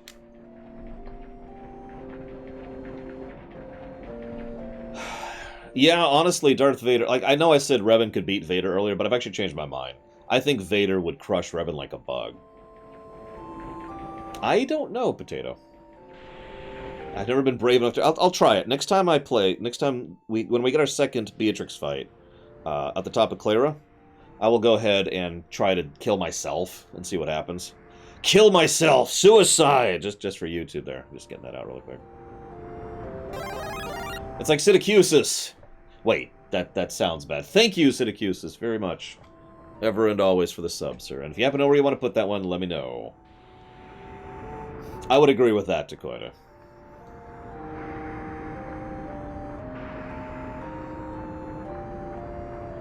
Those are fine for me, Vandalia. Chrono Trigger does that a lot, too.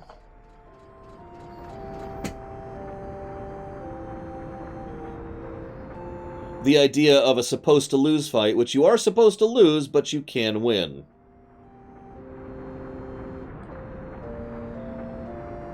which I tend to be more in favor of. The hard part with that is coming up with a reason, narratively speaking, for the story to keep going, even though you won the fight, without, just straight up cheating. FF14 Shadowbringers. You got it, Sidicusis. I'll put that into the dealer's choice category. Hope I'm still pronouncing your name correctly. Oh yeah, and Stormblood. Yeah, let's not forget Xenos.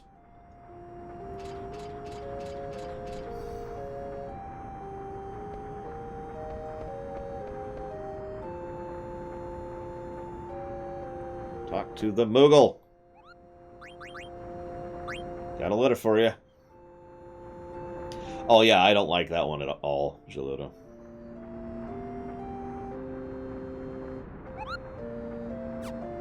Oh, I love these breather sections. I tend to like breather episodes in general.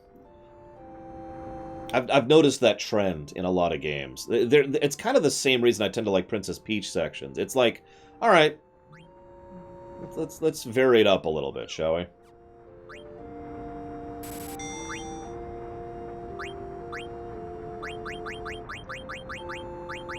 There it is. Iron Helmet.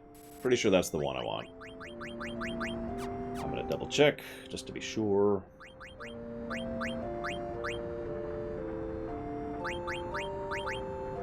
Yep. Level up. Iron Helmet. I was right. Oh god, what was today's episode of Star Trek?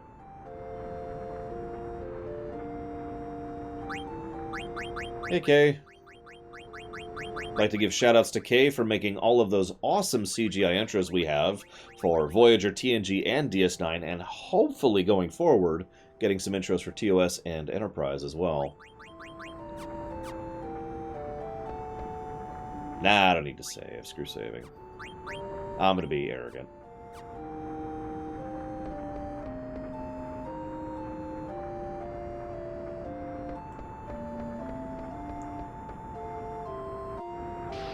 Oh, absolutely, Made Fist. Nope. Didn't. Oh, ethics! The episode where Worf was trying to commit suicide.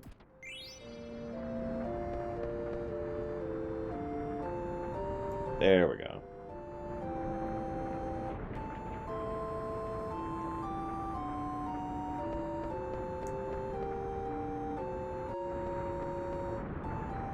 Ethics, Tesla. The one where he breaks his back and is paralyzed from the neck down.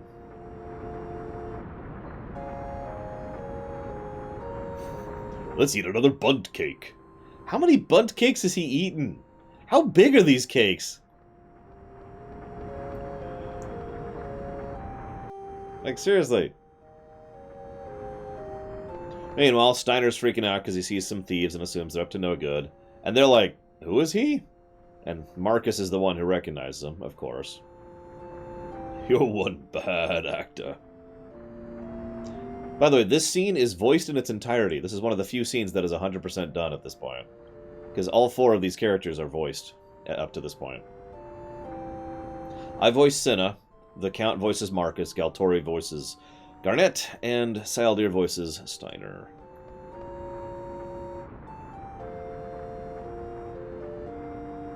And Maverick voices the conductor guy. Sorry.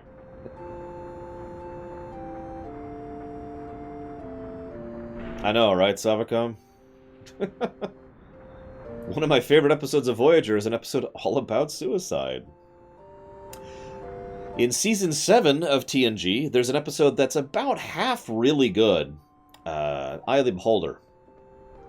And then half really, really terrible.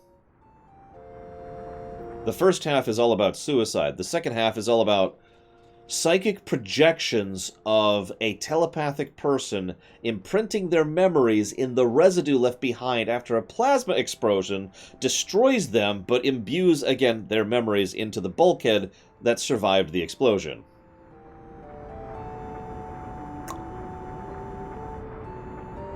So yeah, second half of the episode is... I agree. Okay. I'm not making that up. I actually just finished doing the rumination on that episode last week, as I was finishing Season 7. Based on everything I am aware of, and I couldn't verify this 100%, but it looks like they wanted to do an episode about suicide, and then someone at the network shut them down, so they had to come up with, out of nowhere, some kind of technobabble answer for why they committed suicide. Instead of, you know, any actual reason.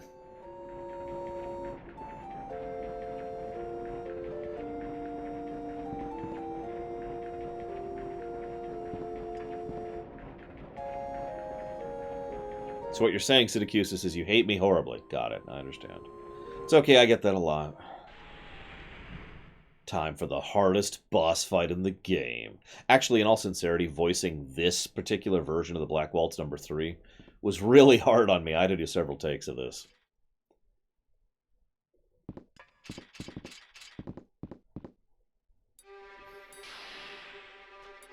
Because what I wanted to do is I wanted to get across that rage that is at the core of Black Waltz 3, but also sound completely broken at the same time. And I was literally doing this as I was voicing it to throw my voice a little bit and add a little bit of a jerk into every single line I said. You know, stuff like that. It was very hard to do.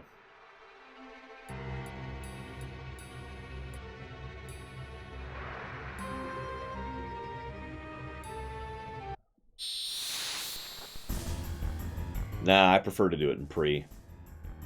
I'm a firm believer in get as much on camera as you can, then you can work with it better in post. Or however that saying goes. Alright, Marcus, I got a big job for you. Succeed! Oh, we got a hat, which is not what I wanted.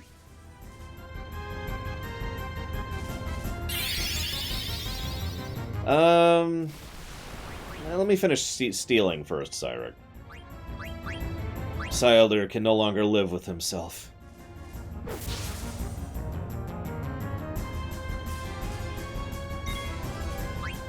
Whoops. Oh, that's... well, whatever. I didn't want those stabs anyways.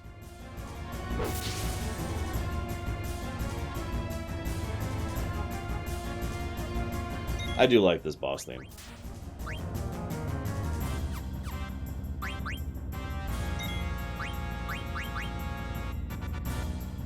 Oh no! Syelder and Marcus are dead!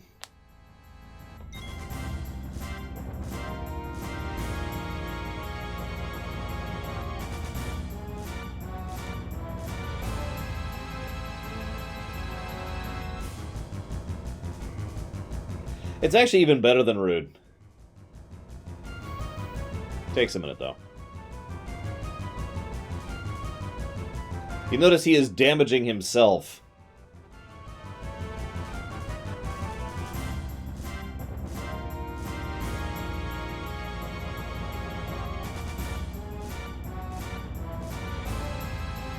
Here, I'll speed this up. What's the speed up button?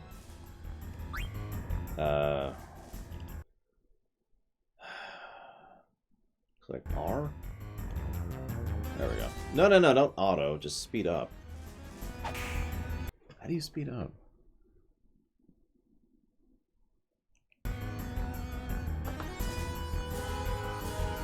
How do you speed it up on the Switch version?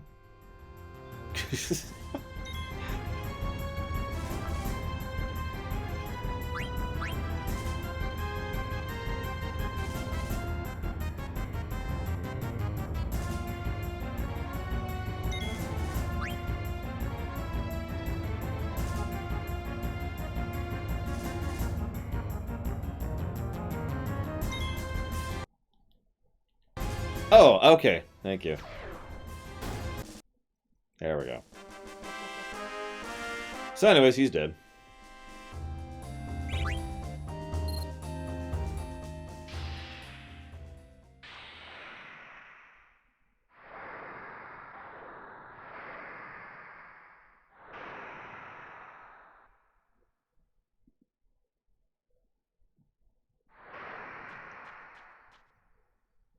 I try, Cyric.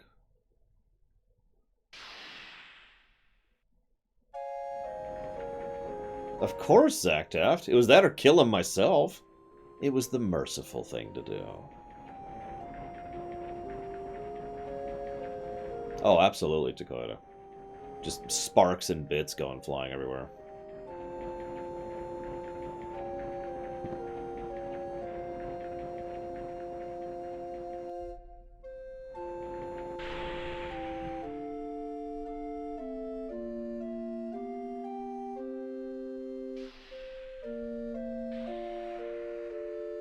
You know, I was actually just thinking about it. This game technically does have Princess Peach sections. It just applies them in a different way. Like, this whole section is basically an extended Princess Peach section. I need it. I've been using a lot of Phoenix Downs lately. Let's get caught up a little bit. Whoops, wrong button.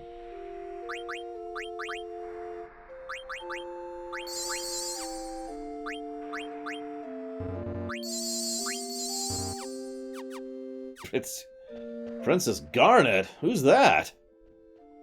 Also, I'm surprised nobody went with the princess joke there. Hey, look, it's Huthor's only line in the game. Huthor voices this.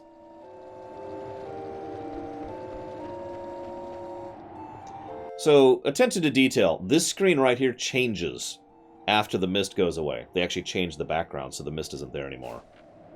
How many of you didn't know that? Honest question. Because you really have... There's no reason to come here after the mist goes away.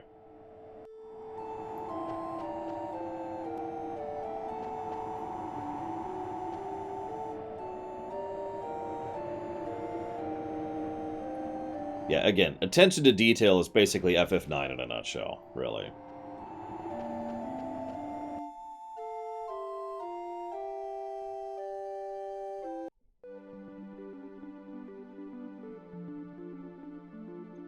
One of the last times we see an airship roaming around. Hope you enjoyed that.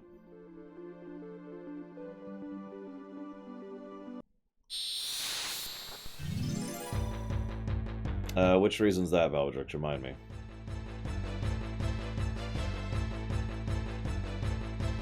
Oh, right. That's also when you get the model and the coffee, I believe. Could be misremembering.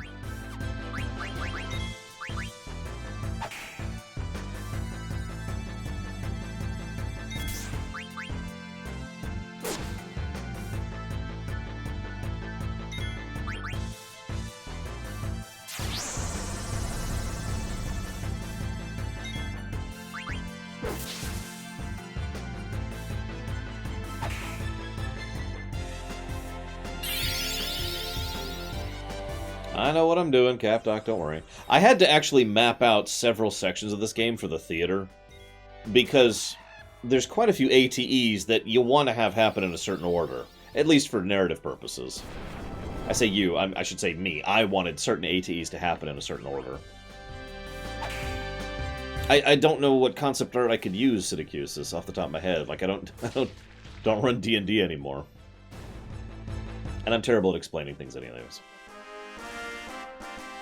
No, I totally got this, Mihawk. Yeah, Black Mage Village, that was another big one for me to map out. Oh, sorry, that was a random encounter. I just realized I should click for that one. Welcome to Treno. It's always nighttime here, and that makes a lot less sense. Let's just assume it's always night when we come here.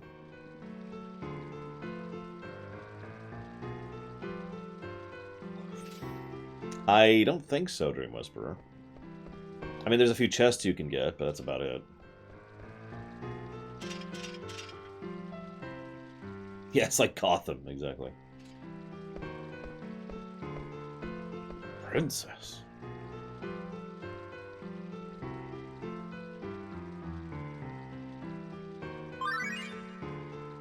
So we're gonna do that one first, I think. Yep. Is that a pickpocket? I should be careful. Hey, my money's gone. No. Aw, oh, crap. I apparently didn't work. I was actually... whatever. What's funny is I don't think I had 1,000 gil there. That was too easy. Huh? No! Okay, never mind. No, I did it right. I did it right. Can't believe I got pickpocketed. Ah, I couldn't see well in the dark before. She's a real cutie. Good girls shouldn't be walking alone at night. Time to get ready and move on to a new city. Oh, I have to disagree with you on that, Kay. Because all of the music in this game is terrible and awful. See you around, Nice Trey. Okay, that's obviously a lie, but there are actually several songs in this game that I not only don't like, but there's 2 songs I will literally be pulling out my headphones for.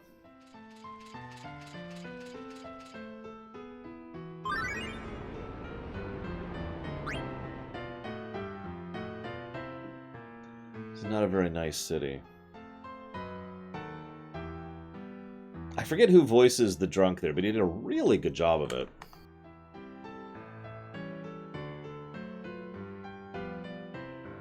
Well, Ibsen's Castle is one of them.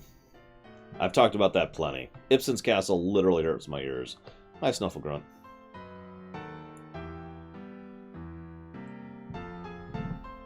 My wife, she died 3 years ago. That's Juanta voices that guy.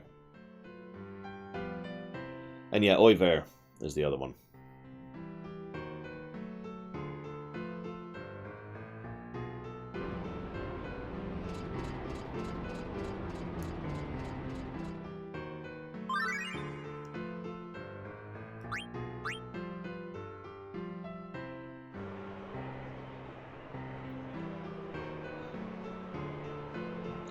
I'm going to have to do a lot of sound editing for this. I have most of the dialogue recorded for this, but we actually have voices for all the people saying 5,000 gil, 6,000 gil in the background.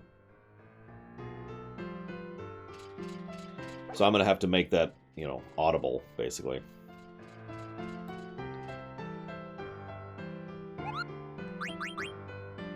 Hey, a letter from Stiltskin. There's trouble in this rainy city. The guys I saw were heading towards Voob Desert, west of Bermesia.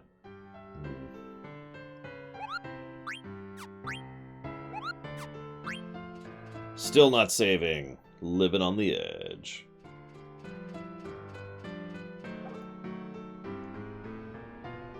Oh, I appreciate it, Snufflegrunt. So then we talked to Garnet here, and she's like, oh my gosh. So again, another auction house scene. There's actually 3, I believe.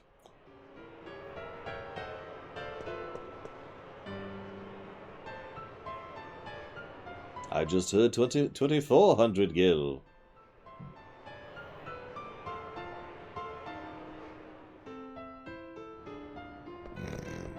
Fine, Dakota, fine. Hang on. I am relying on the autosave a bit much, I'll admit that. Hang on. Hey, you. Yeah.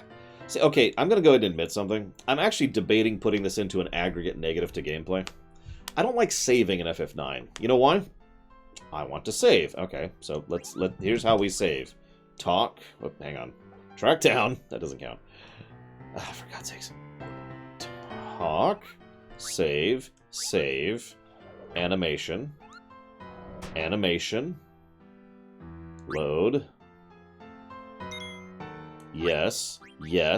Load. Back out. Back out.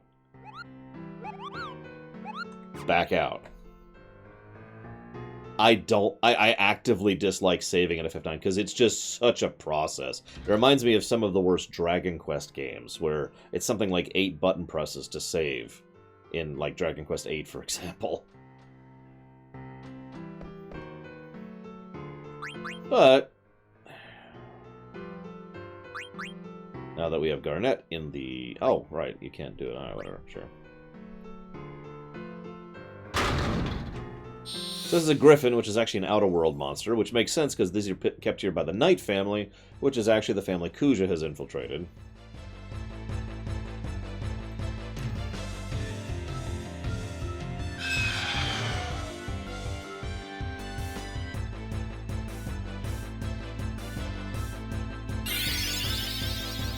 So this is probably going to one-shot me.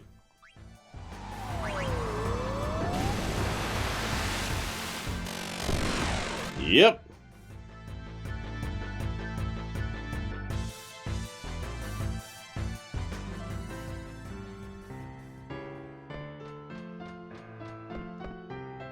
But yeah, we can't really do that right now. Fortunately, it doesn't actually kill you. There's not a lot of combat in this section. Anyways, in fact, for better or for worse, these little breather sections, these Princess Peach sections, are very combat light. Very long, Mr. Red.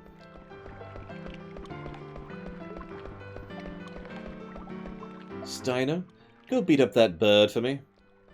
Princess.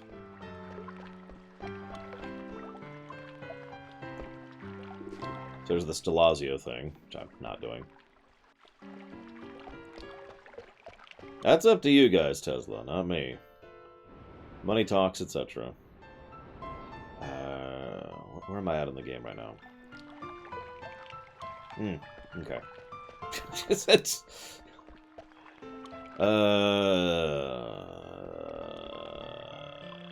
this way? It is this way. It is this way. Sorry, I did things in kind of a weird order, so I'm trying to remember where I am. I could also play cards a bunch.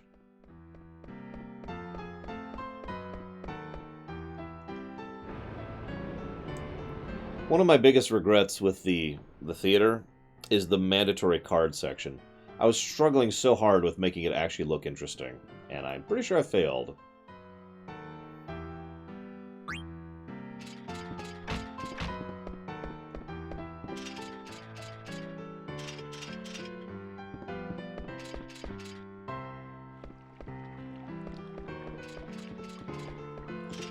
Credit to Saldir for somehow voicing these lines despite how quickly his lines race by for this section. Time to play cards! Dun-dun! Dun-dun!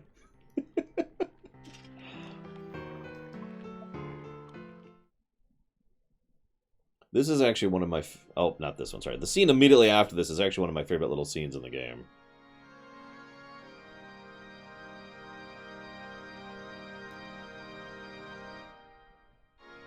By the way, you want to talk about quietly insidious? This guy is casually talking about delivering weapons for a war effort.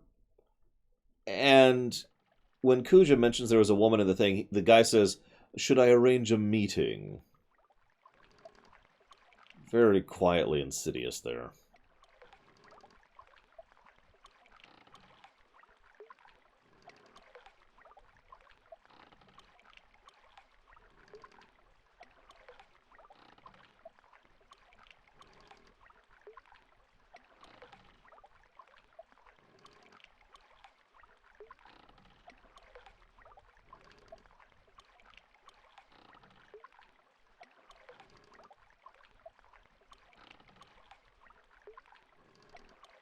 This section is going to be very difficult to get right in editing, because I want everyone to basically talk at very specific points in the scene.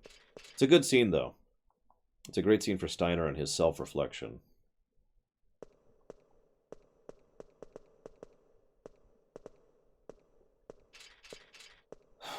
So I think Zed Slayer is supposed to voice Dr. Tot? I'm not sure about that. I have yet to get a single line for Dr. Tot. Oh, I agree, Kay. But you can probably imagine how most of the nobles approach that.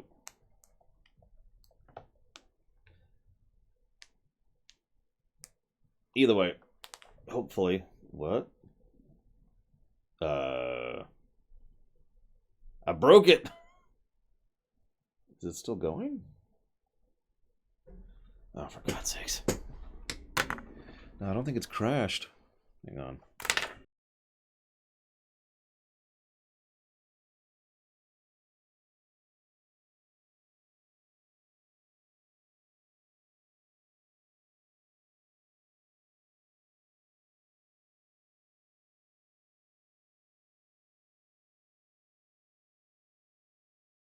Nope, game's still going, which is awful. That means it's my capture card.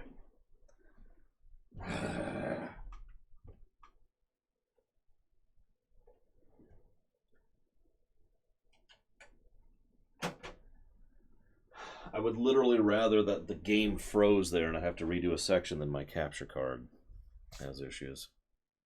Can you hear it? Well, of course, there's not a lot of sound here. Let me get back to a point where there's actually music.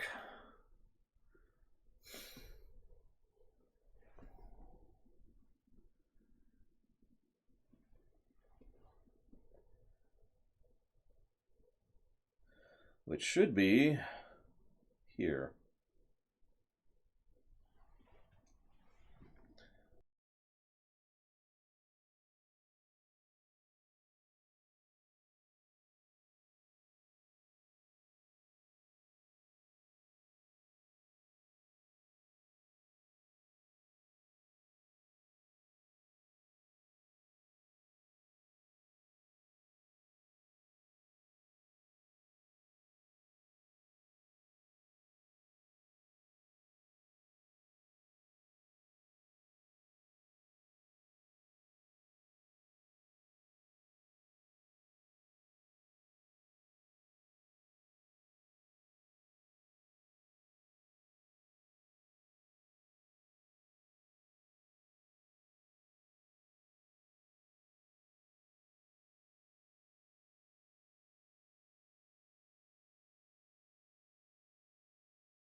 Funny thing, by the way, I found out recently why Elgato sucks. Do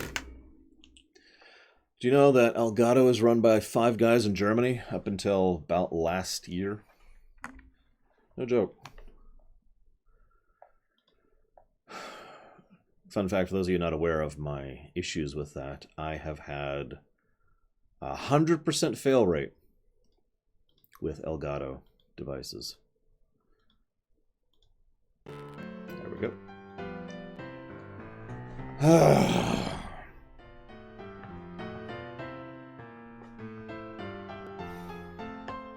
Yeah, me too, Rex, which is funny. They recently merged into the same company that Third works for, which is how I found out about the 5 people thing.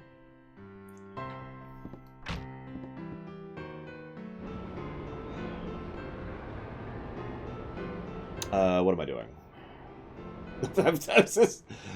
That sort of broke my train of thought there. Right. I know what I'm doing. I'm going to see Dr. Tao. Be like, yo. Well, first I sacrificed a Tesla. Wait.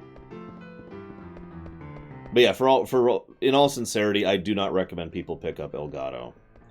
Ignoring the fact that, again, I have had, and I am not exaggerating, a 100% fail rate with Elgato products.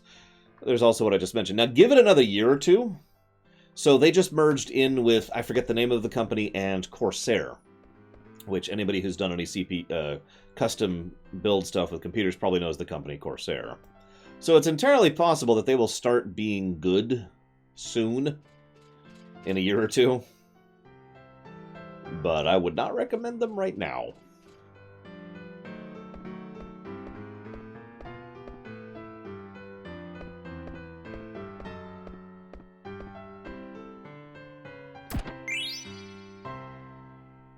Yeah, my PSU is Corsair, and I'm pretty sure my RAM is Corsair as well. So who knows, maybe Elgato capture cards will actually start being amazing. I might actually upgrade if we get to that point. Because Lord knows I've had a lot of issues with my AverMedia. It works, which is why I use it.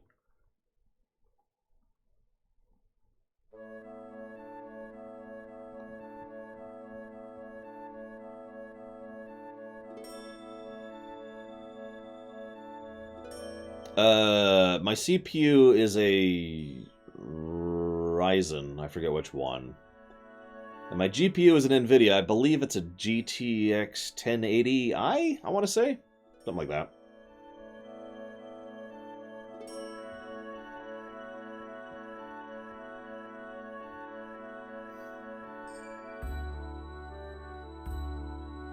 I believe it's a Ryzen Gen 1. I got a Ryzen pretty early on.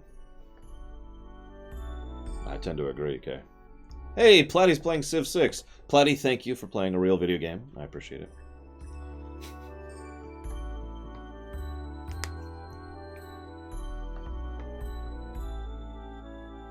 I don't have any real use for a ray tracing card, not really. I do enough video editing and rendering that I have more need of a card that's, you know, capable of handling that in addition to video games. I'm not purely a gamer. And of course I stream, which is a whole other thing too. I keep debating going ahead and upgrading to a double card system, but there's issues with that. Hey, Rax is playing a real game too, holy crap.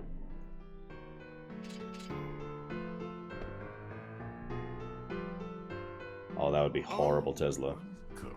Pay close attention. Hopefully you'll learn something. That would almost be as horrible as Vigilant donating.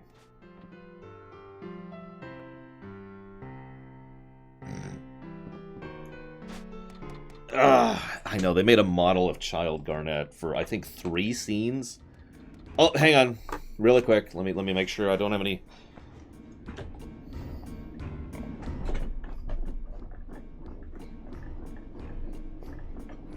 Okay, we're done.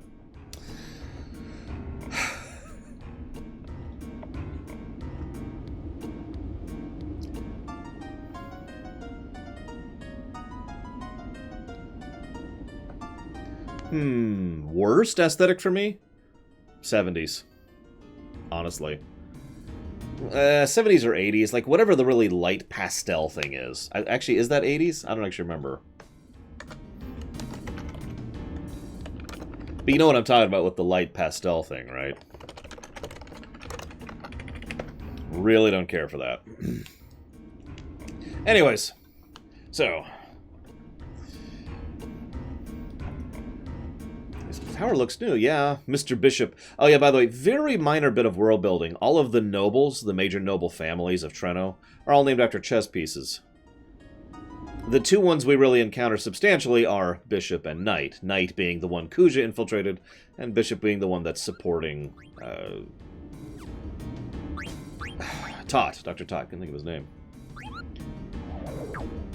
Anything I don't like about Rise of Skywalker? No comment. But yes, there's plenty of stuff that I don't like about Rise of Skywalker. Episode 9, let's just call it what it is.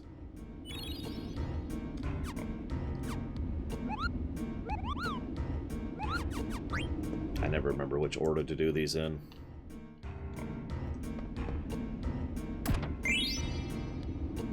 Oh yeah, actually, speaking of which... Go and get... Oh, no?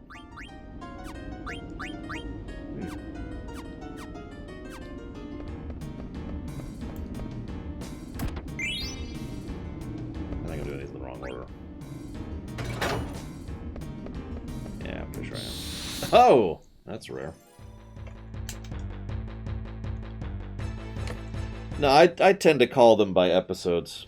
There's really only one exception to that, and that's Empire. You know, I don't call episode 1 The Phantom Menace. I don't call episode 2 Attack of the Clones, and I don't call episode 3 Revenge of the Sith. I had to think about that. Hey, look, I can still summon my super summons.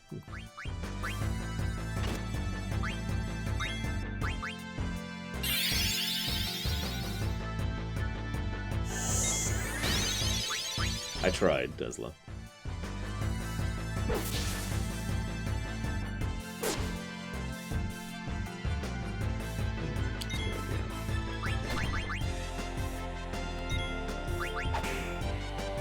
And then there's 4, which is obvious, and then Empire, and then 6, and then 7, 8, 9. I mean, it's...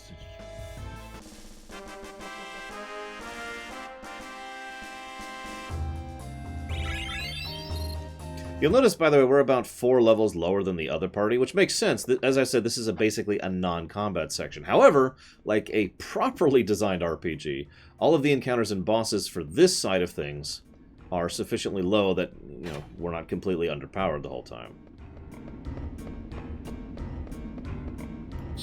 That's the thing that most games don't do properly when they switch the camera around. Here's this other party. Sucks to be you. Yeah, Breath of Fire 2 is an excellent example of that.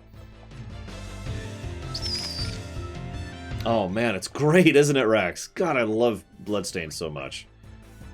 Bloodstained Curse of the Moon. I haven't actually played the other Bloodstained yet. But Curse of the Moon, oh my god, I love that game so much. I cannot stop gushing about that game. It's a game I gave no negatives to. At all.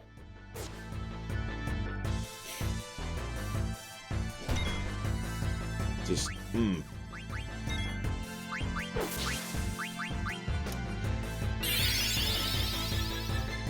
Yeah, everyone dies, Zach Taft. Spoilers.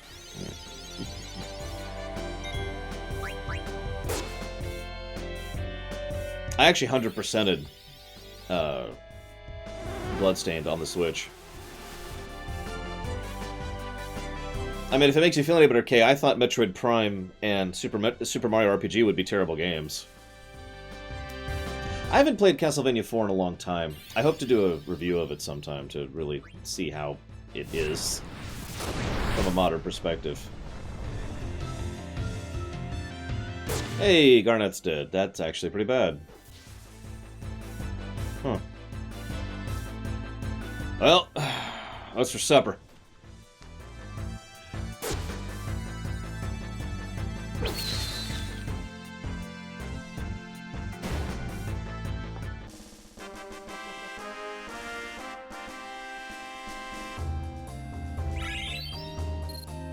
Oh yeah, by the way, one thing this game does that I actually like, so every temporary party member is actually another party member. Now this is a trick they came up with in FF6, with all the Moogles at the very beginning. But what that means is all the levels you gain on certain party members actually apply to other party members. Now, that being said, if you want to min-max, you actually don't want to level them.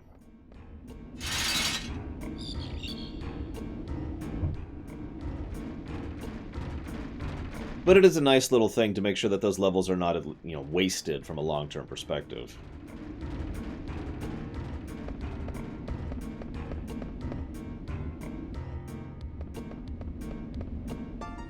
Excuse me.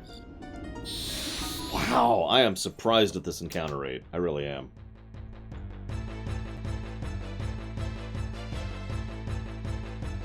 By the way, one of these worms' attack is they'll throw their stomach at you.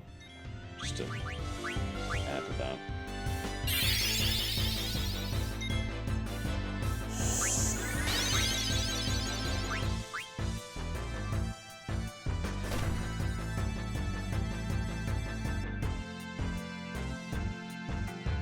Yeah, this attack. Yep.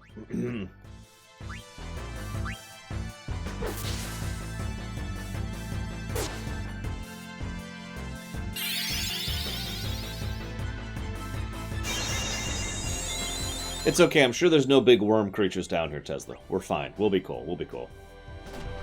Would you please stop attacking Garnet? Look at this! They are chain focusing her. She's in the back row, too.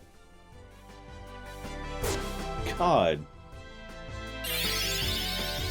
But yeah, the problem is, since I didn't go for the Blood Sword, because I don't know it exists after all, my damage output is pretty low on this party.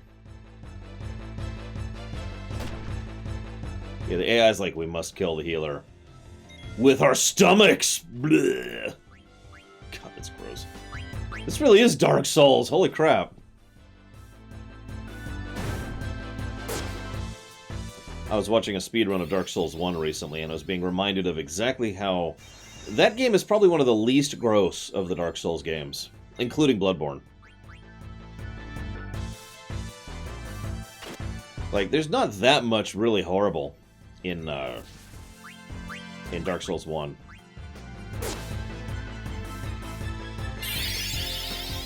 Now, the other Dark Souls games.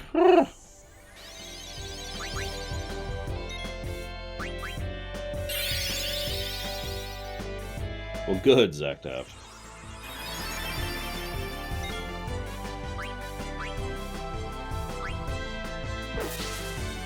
I've been roaming, Dream Whisperer. I've been roaming. I'm just not roaming excessively. Also, this is still my job, and I do still need to maintain being entertaining, so I can't just spend an hour roaming around doing nothing. Please stop targeting Garnet!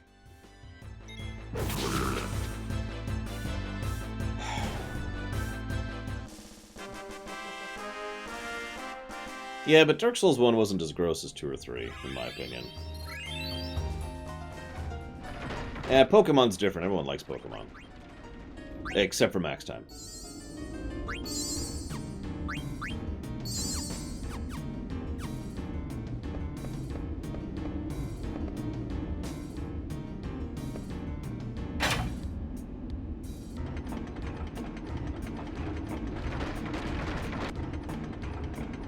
Maybe I just didn't see anything gross. I don't know, okay.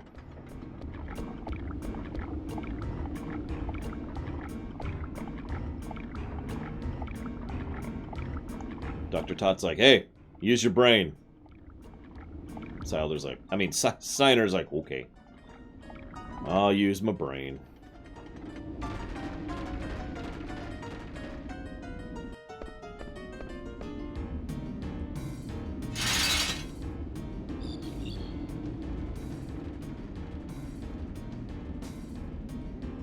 Alright, smooth sailing from here on out.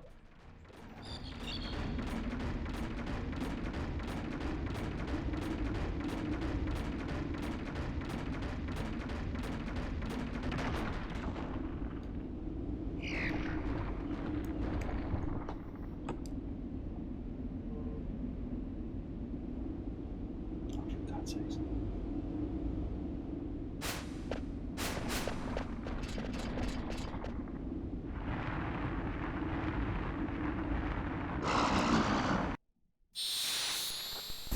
I gotta remember to steal from... Oh, wait.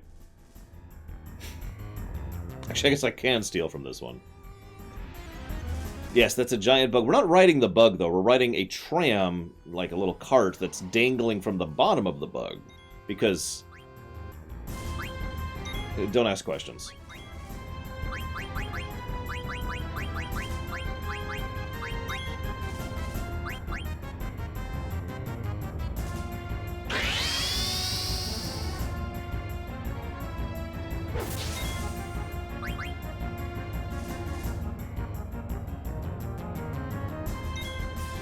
What do you mean by a continuation, Pipeliner? Hey, Unparalleled Dev.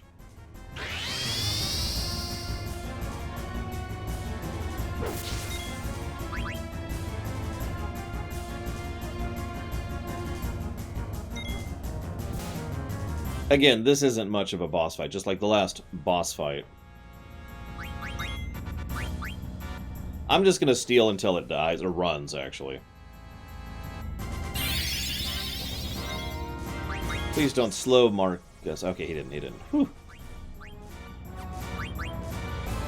Well, we got a bone wrist. That's actually pretty decent. Not what I wanted, but okay. Look, I'm just saying, Mario needs to hook up with a real woman, and that's not Peach. I guess that's not fair. Peach is fine, but Peach is not the love of his life. Let's just be honest. No matter what Rosalina says, Peach is not the love of his life.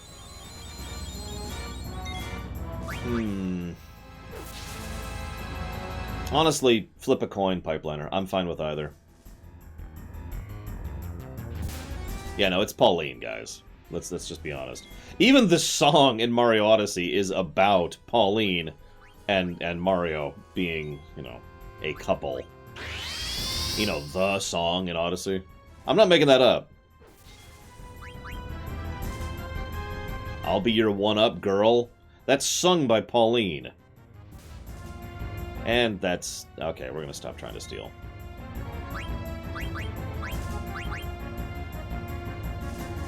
I like it the other way around, Tesla. Pauline is his wife. Peach is his mistress.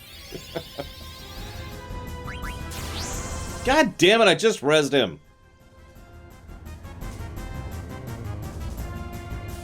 Hate this game. This is the worst game ever made. 0 out of 10.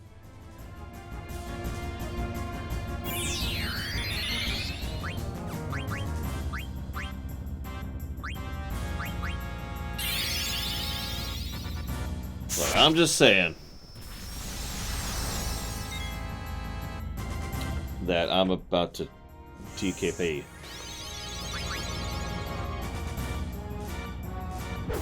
No, the worst game ever is E.T. on the Atari.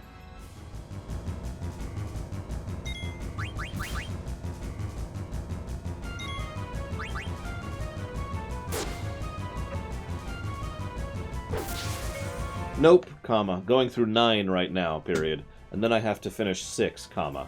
And that will be the last one, period. So I am about to TPK for real. I'm gonna try not to, but I'm going to. E.T. mostly gets the slot, not because of the game itself, but because of its impact on the industry. It's kind of like Clash of Clans, which also gets a major negative for being a hugely negative impact on the industry.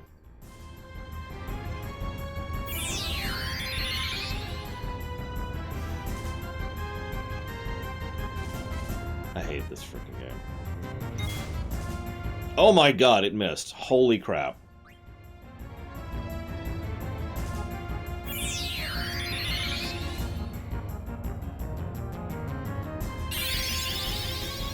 Alright, who are you gonna kill? Wish I knew what his frickin' health was. That'd be nice. God, the more I play games that aren't FF12, the more I miss the health bar. I need you to dodge. Nope. Alright, screwed. We're gonna do a different strategy here.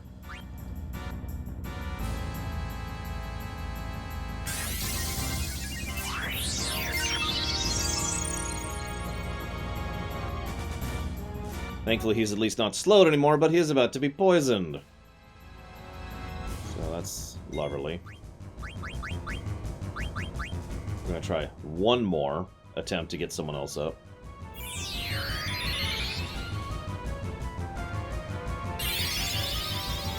Please hit Sildir. Or just be a dick. I mean, that's cool.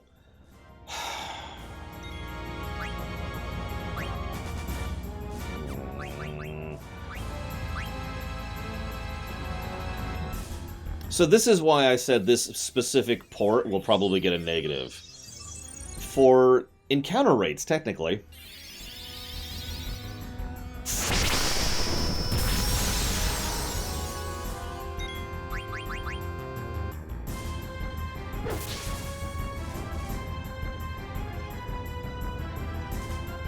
No, I don't. I have no idea what his health is. If I knew what his health is, I could tell if I had any chat. Nope, I'm dead. Well, the end. And then Kuja wins. Yeah, it's been a long trip, comma, almost a month, period. As for the weather, it is very rainy at the moment, period. No more power outages, at least, comma, fingers crossed, period. Ugh.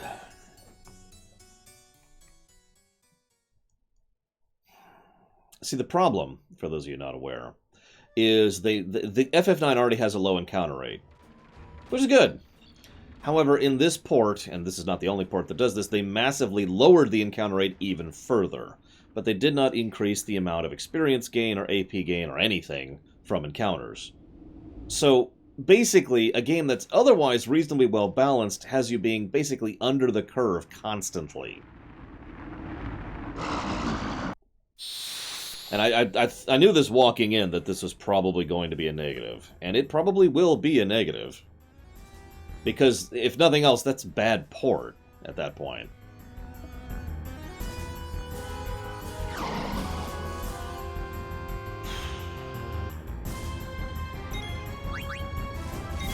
We are not even going to try to steal this time.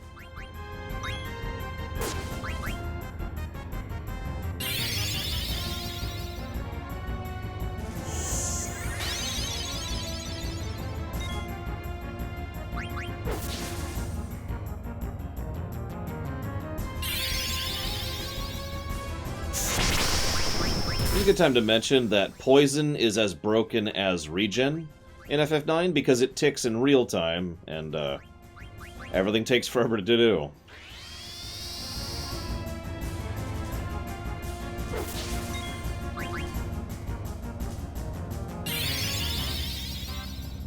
Please hit silent. You asshole!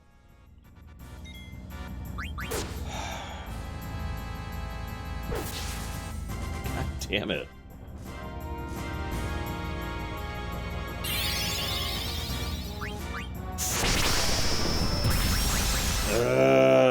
Hang on, his name's weird. Ralvurahava. Thank you, Chestburster.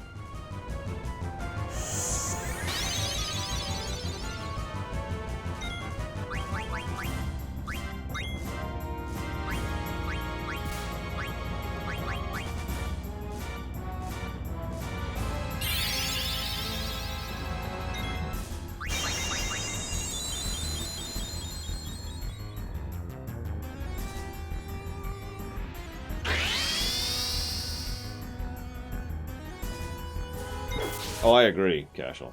I do actually agree on that.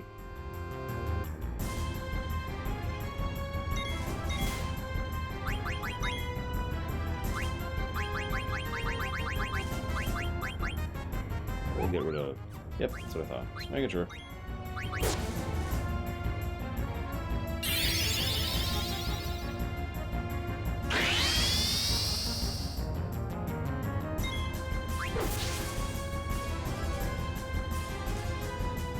Yeah, I know, right, Sarah? Funnily enough, the same thing that makes auto haste bad for poison makes auto haste good for regen. Go figure. Good morning, Bragwin.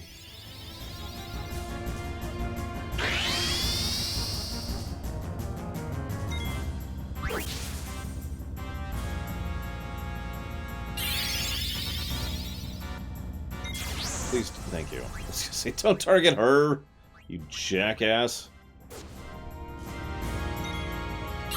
Oh god, I just realized this is a Caterpie. He has a poison attack, a slow attack, and he's irritating.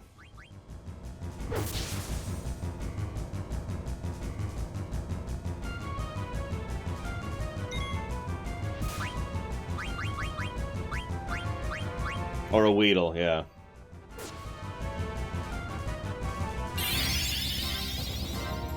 Actually, it's funny because he literally does evolve, yes.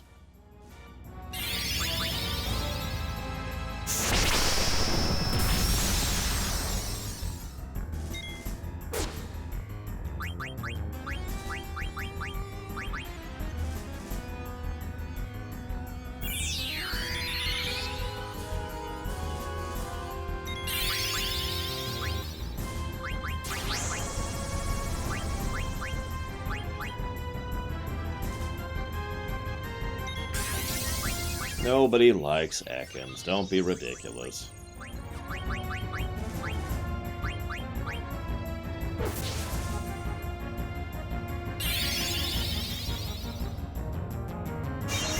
I mean, that sounds cool to me, Mr. Red. As I've said many times, a lot of games don't seem to understand that there's plenty of challenges you could give your player without forcing them to kill their enemy to do it. Hell, there are plenty of games that I actually rather enjoy where you basically have screwed up if you get into combat at all. There we go. Hey, I got the bone wrist right as he ran. That's hysterical.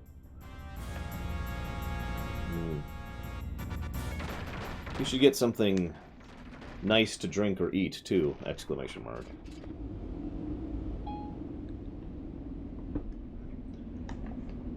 Batman Beyond? No. Maybe. I don't know. I have no idea. it's not even on my radar.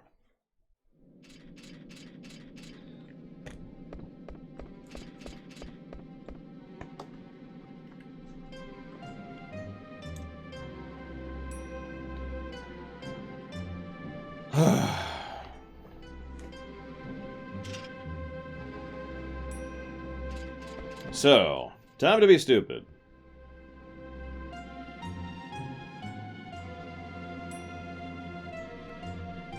Now, this is actually kind of irritates me. I talked about this during the lore run. Them getting caught by the first thing doesn't bother me. But you'll also notice that Thorn and Zorn are morons, because they block their entry before they block their exit.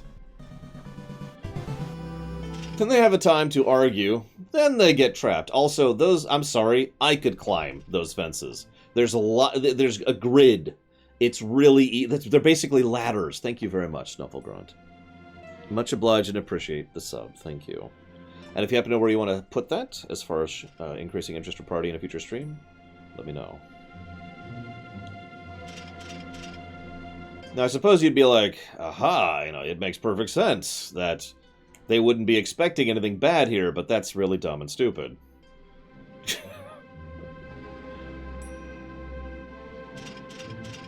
Yes, Tesla. And that's the end of Chapter 4, actually.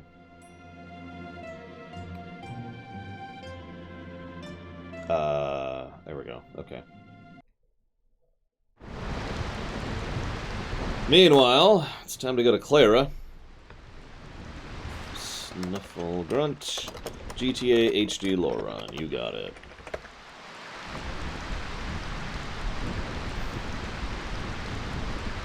Yeah, I could at least see an argument for Steiner and maybe Garnett not managing that, but come on.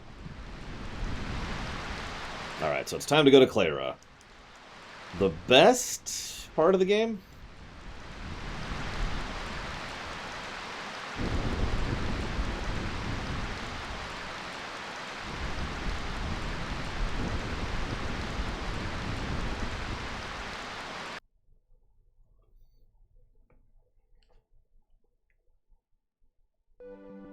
God, all these load times keep freaking me out a little bit.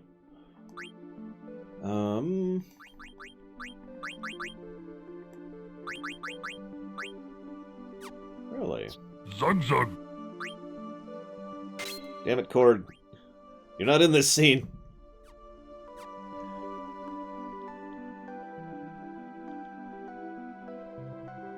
Zug Zug.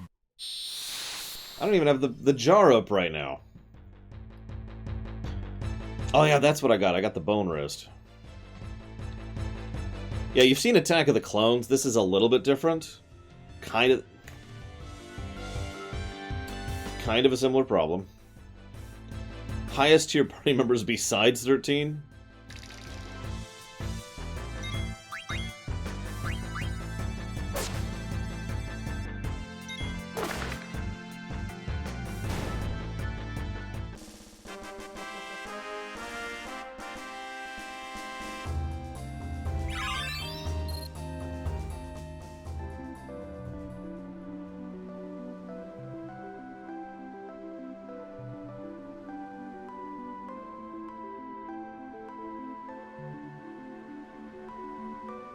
Probably not, Zach Taft. I'm extremely busy. I'm already covering 3 shows simultaneously right now.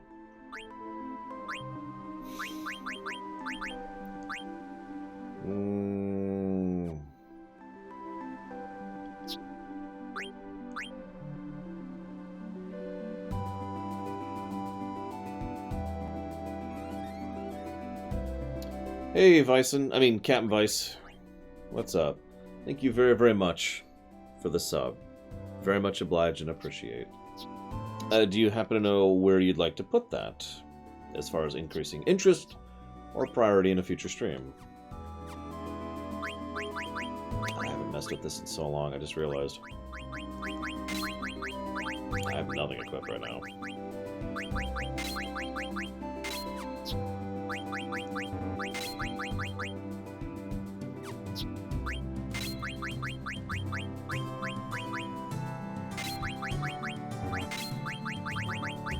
Luigi's Mansion 3? What? Nobody likes that game. Don't be ridiculous. FF14? Nah, I've never played FF14. Ever. Do I recommend it?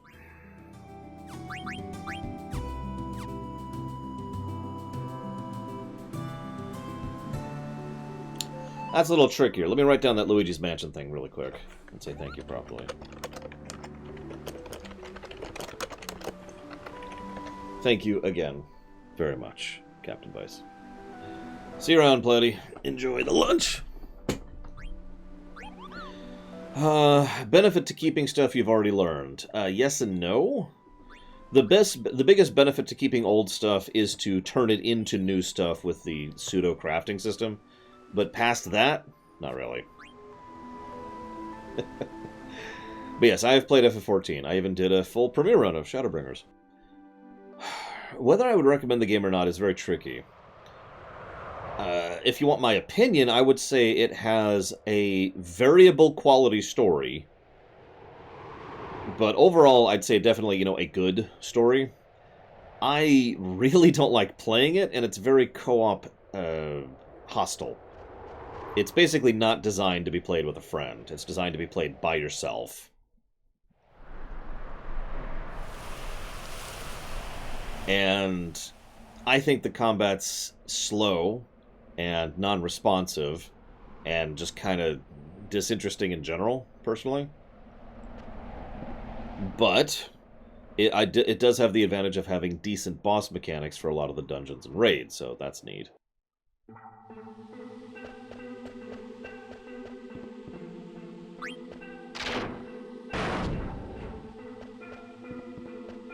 If I could save MMOs how they were during release, would I save ESO, STO, and FF14? Do I have to? Hey, Wilking. What's up?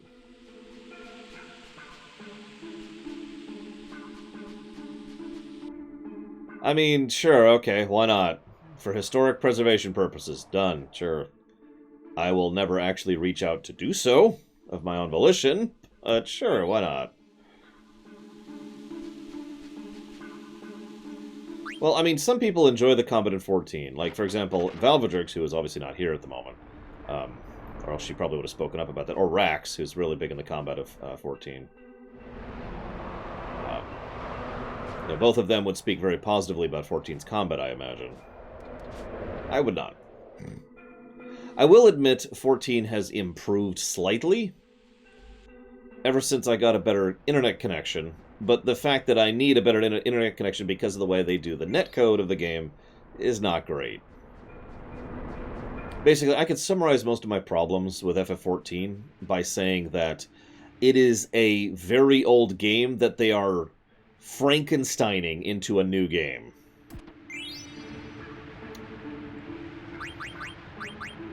Not an uncommon thing, actually. Why, Snufflegrunt? If you don't mind my asking. No, I still want Thundara.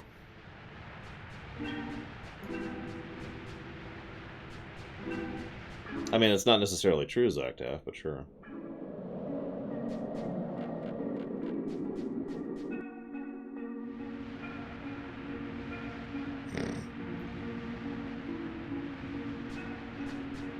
Really? I'm actually curious where you get that impression from, Snufflegrunt. Because, yeah, I love GTA 5. I hate GTA Online. So if you ever hear me rant about it, it's probably in the context of GTAO. Which can go to hell, by the way.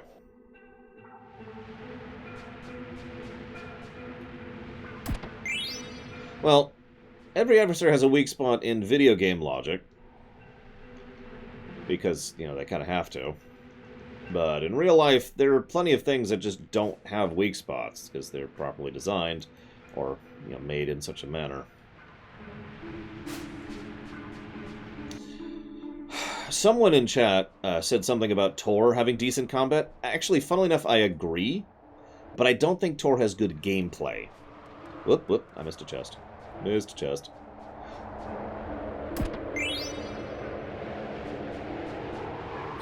Damn it! I was just about to say, we almost got through the whole trunk with no encounters. Which I guess is a bad thing, technically, but whatever.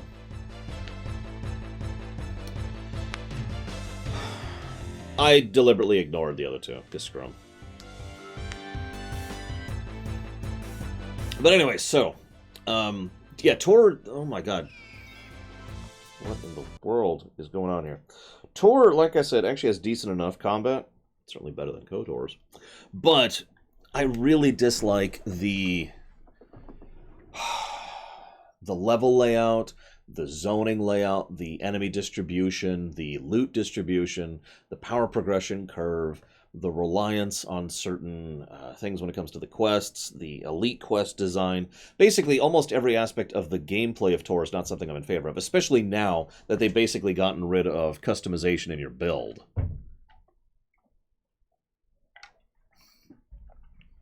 Combat's fine, though. Oh, I'll just cook this thing. I could totally do that, right? Why are we all... Did I hit a button? Oh, shoot. Hang on. I did not hit that on purpose. How do I undo that? What is that? Is that it? That one. God dang it. I'm gonna pretend I didn't hit that. I swear I didn't do that on purpose. Yeah, Valvedrix, what's good about 14's combat? Help me out. Argue with me here. Disagree! Oh my god. Trance. Yeah,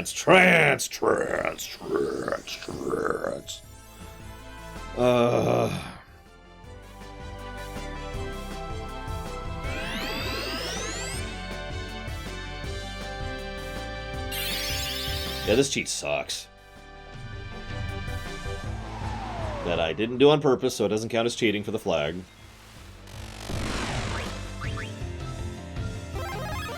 Oh my god!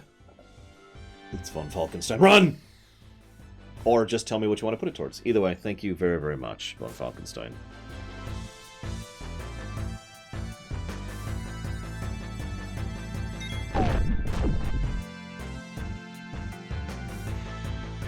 I agree, Dream Whisperer. For the longest time, especially on the, the PS1, I didn't know what the hell I was looking at for several of the Trent's outfits. Battlestar Galactica, you got it.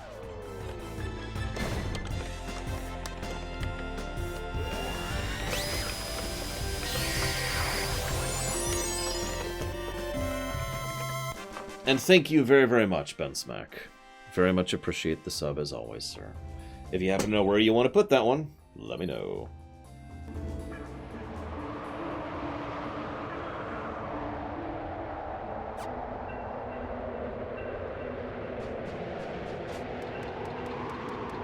Well, not really, Zactaf. Tanya could be killed in a few seconds by a tank if, you knew what you were doing. Or didn't know what you were doing, as the case may be. Welcome to Clara. I don't like Clara. It's coarse, it's irritating, and it gets everywhere.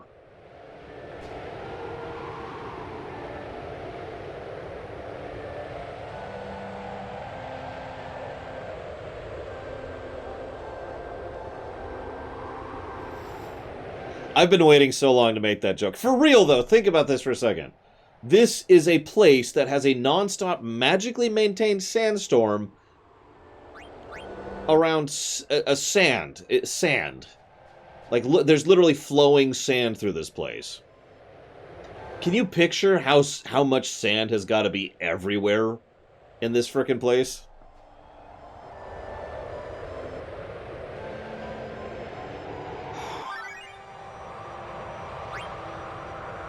Anyway, so Console Hot says, why is Outer Worlds more than Extreme for me? It is not. Any questions? I suppose that's true, Takata.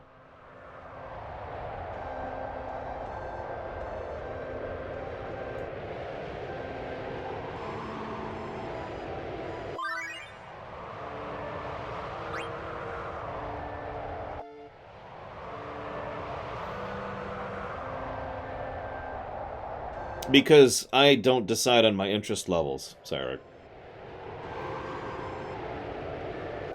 You guys do.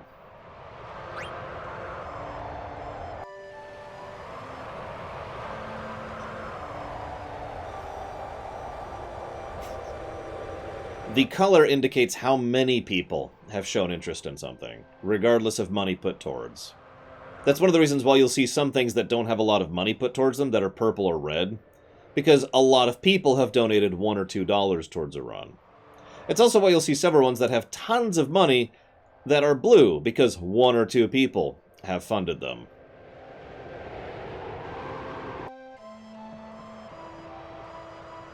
If it's up to me, I don't know. I haven't thought that in the longest time. I have no idea what I want to play.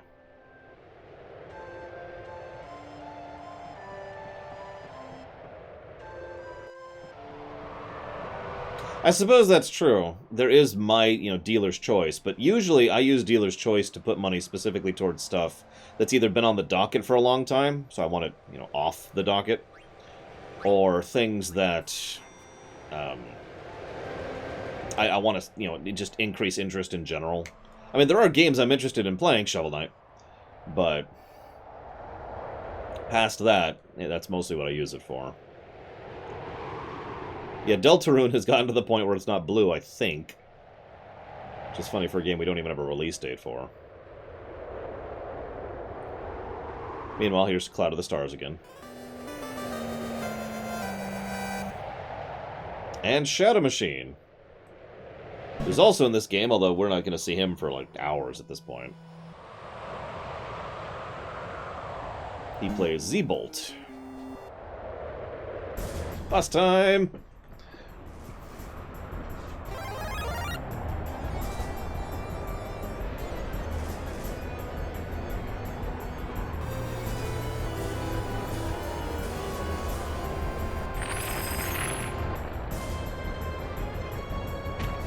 Is that it? Okay, thank you very, very, very, very much, Shadow Machine. Much appreciated as ever and always, sir. Thank you. Yeah, so I'm actually probably going to die here, for real. Let me jot that down really quick, because I don't want to lose any seconds on what I'm about to do. And I'm putting those towards Dragon Age Origins. Okay. So just like a certain other antlion that Final Fantasy veterans might be aware of, counterattacks. I, of course, have nothing for that, so yeah. Oh yeah, he also says, he also does Trouble, which I believe is the first time we see the Trouble status effect. I don't remember what Trouble does.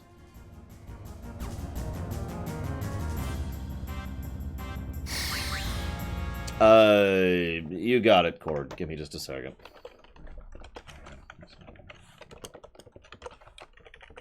Ah, that's the shares damage one. Gotcha. It's so damn rare that anything uses... I know the bats in the Cave to the Outer Continent used Trouble, and that's all I know off the top of my head for things that use Trouble. Oh, this is gonna suck! Yep, I have no white mage, by the way. That attack also blinds us, because of course it freaking does.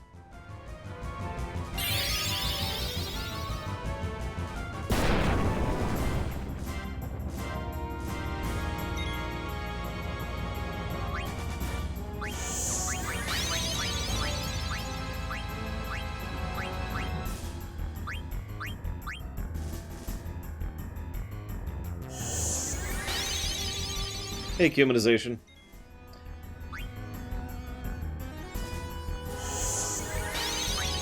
What's up?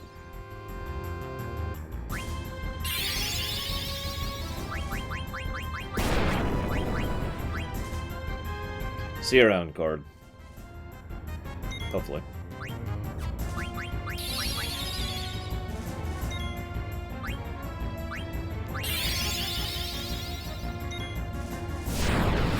Oh yeah, I keep forgetting I actually have an aura.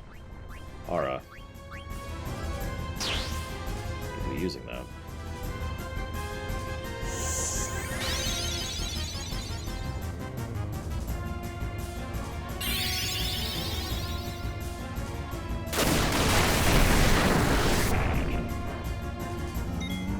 Ah!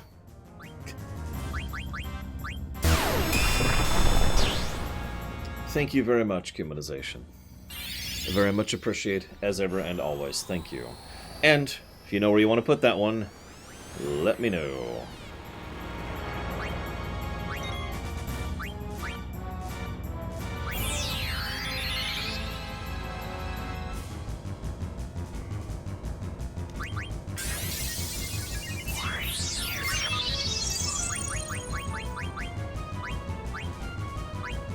Don't forget there's also the Vault Humanization. So there's 2 pages of list. Actually, if you look at the vault page, you'll see both pages basically, because the main list is visible on every page. See you around, SJ.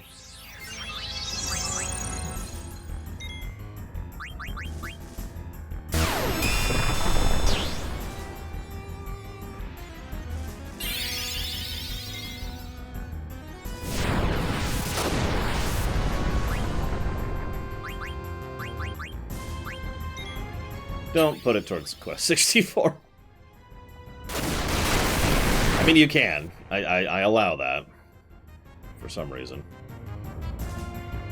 Pax was making fun of me. You should just really restrict what you let people put money towards. I was like, why, man? I can't wait to play Mystic Quest. Or, excuse me, Quest 64.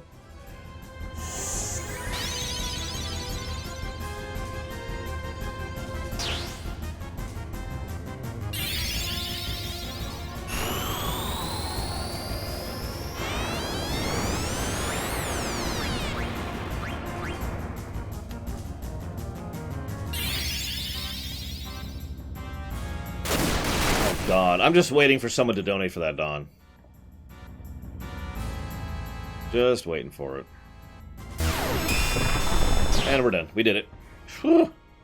That was a little touch and go.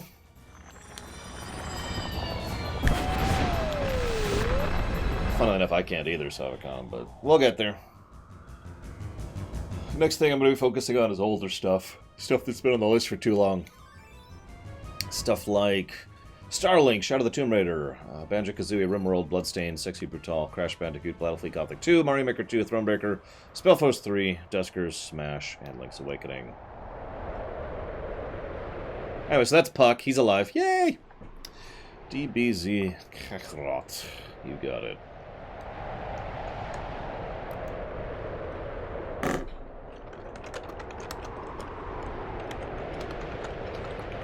I don't even remember what that game is off the top of my head, but if it's on the list, then it's on the list for a reason.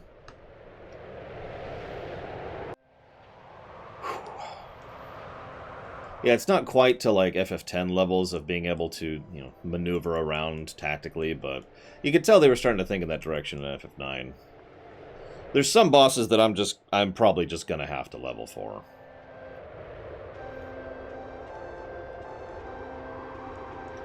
Don't worry, we'll get plenty of story negatives later, Cumanization. All of them.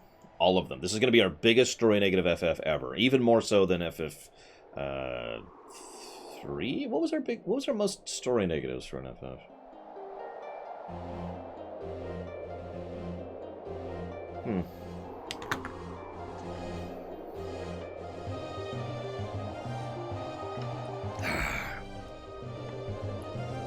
Take this moment to reconvene with my thoughts here.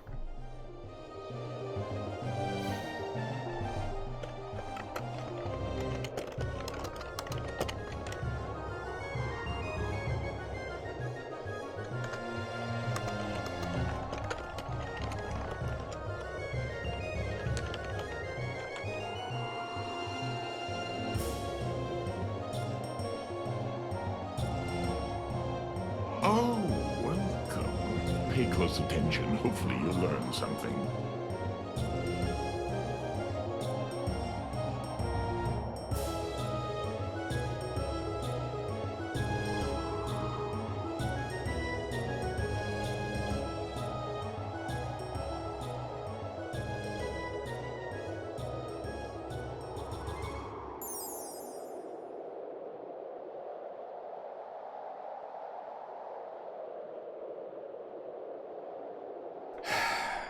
Come on.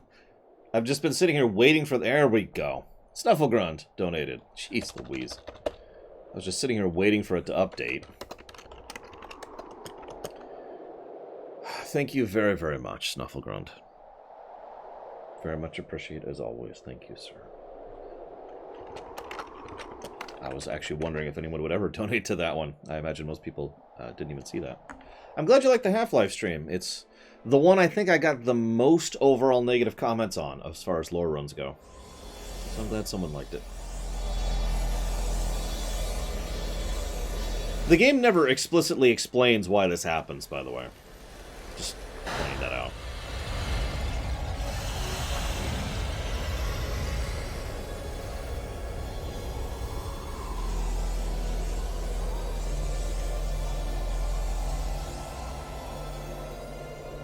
I don't mean me, Velvet. I mean in the comments section.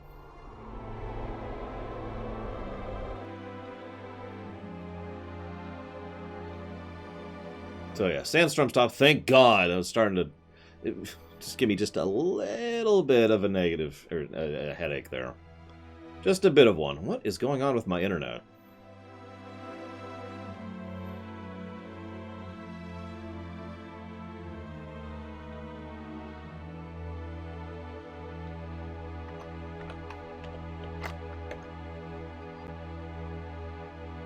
Let's see.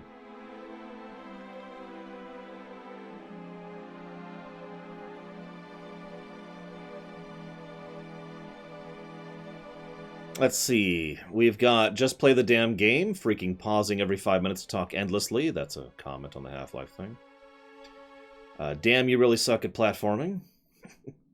Fair enough. Hang on, I'm trying to find... There's a specific comment that I wanted to...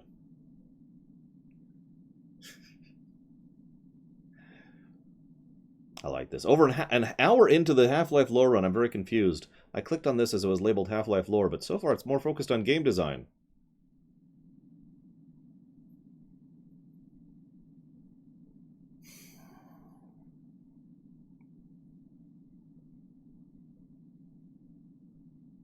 It's probably going to be on the Half-Life 2 video. Where's Half-Life 2? There it is.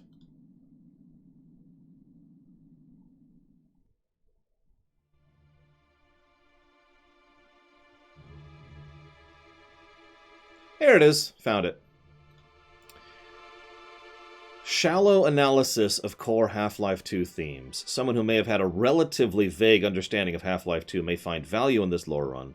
But to someone who already knows about a lot about Half-Life 2, there's nothing new to learn. An in-depth foray into the unexplained yet implied aspects of Half-Life 2 versus a brief explanation of what's currently happening in the game would have been much more educational. My perception of this game remained the same. The lore run didn't do this amazing game enough justice. There you go. That's one of the specific ones I was thinking of.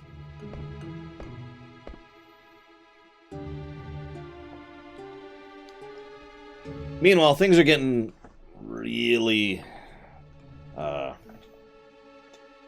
tensiony. This is basically when the tension of the game starts to ramp up a bit. Now, they decide to do something interesting here. There's actually 2 moments of tension explosion in this game. Basically, you know, tension release, tension release. And they pull this trick twice in a row, basically. Funnily enough, the second time they pull this trick is effectively the end of the game being, you know, no negatives while we're on the subject.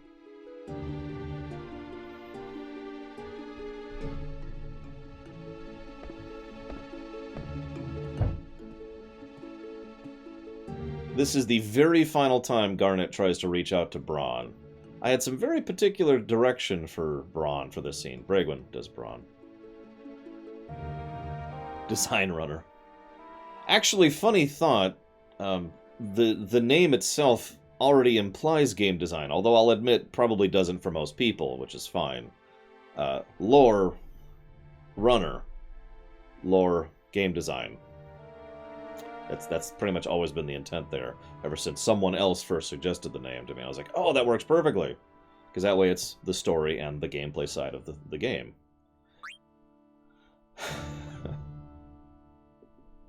Then Kuja shows up, because he's just gotta ruin everything. Yeah, I also play a part of this act. I love how they animate his hair separately, just to make sure.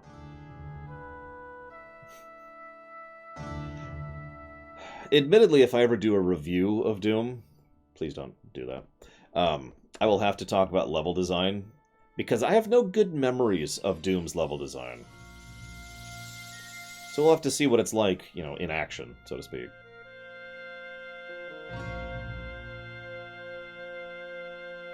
Bragwin does have jiggle physics, that's true. I showed that off earlier.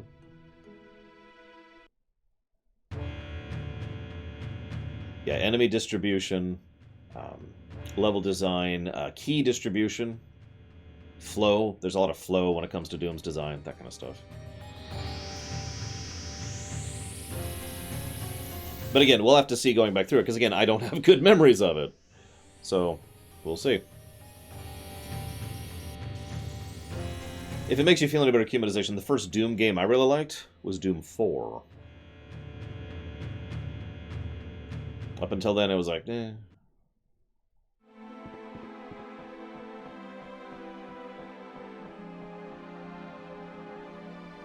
Wolfenstein was my jam.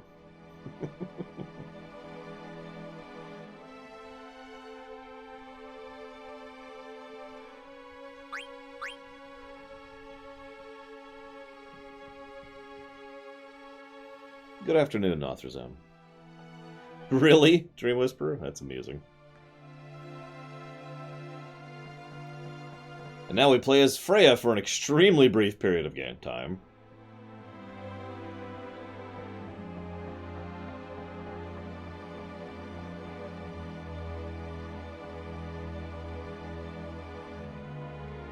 And we're done.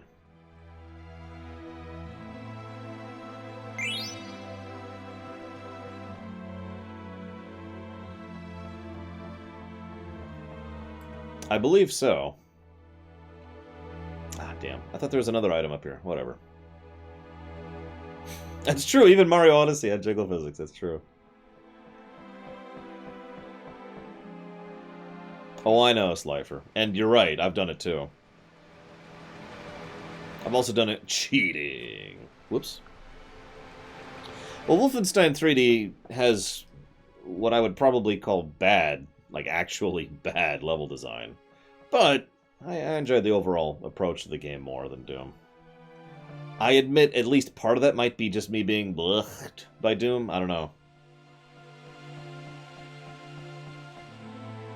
It's not actually on the website, Gnarlex. What happens is, if you guys want me to look at movies, I should do that. I should add a movie section to the website, shouldn't I?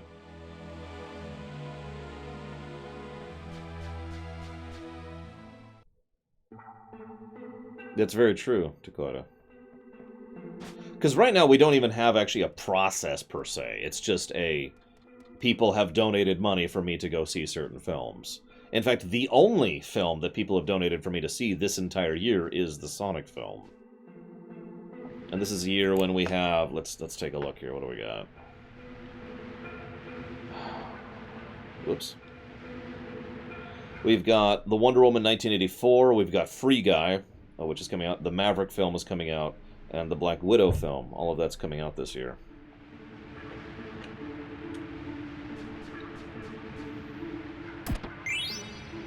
But yeah, one thing I will give to Doom, absolutely, is the fact that Doom has a thing where enemies can aggro each other.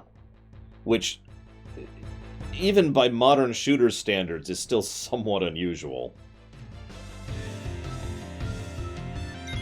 And can lead to some interesting tactics. I will freely admit I only know about that because of speedruns, though. Because several speedruns very much abuse that mechanic.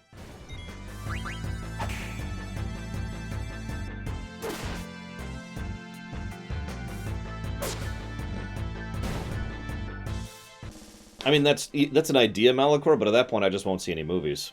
Because nobody's paying for me to do them, and I can't justify the time otherwise. Rax! Quick, Console Hut, you still here? Oh, we lost Console Hut, guys. No! Galtori! What's up? Hopefully you are doing well. Because I know you said you were not doing well, and that sucks. But yes, we are pushing through FF9 as we speaks. And talking about the theater, of course. How can we not? Well, someone earlier was asking... Basically, they were asking if they should pick up FF14. And I was going to ask you and Valvedrix to basically defend the gameplay, because my answer was basically great story, bad gameplay, to summarize. I hate not having a white mage in my party in FF9, by the way. Hey, Permeus. White mages are effectively the only way to AoE heal in this game, so... And a lot of enemies do a lot of damage to a lot of people. What's a good example of great story, bad gameplay, but besides FF14? Final Fantasy Tactics. Witcher 3. Yeah, FF9, which at the moment is a net negative on gameplay, and has no negatives to story yet. Nobody's even mentioned it, Mr. Red. Or I should say nobody's put any money towards it, to be slightly more accurate. But it's not forbidden, no. Yeah, Super Paper Mario, although that one wasn't as good as I thought, but... Yeah.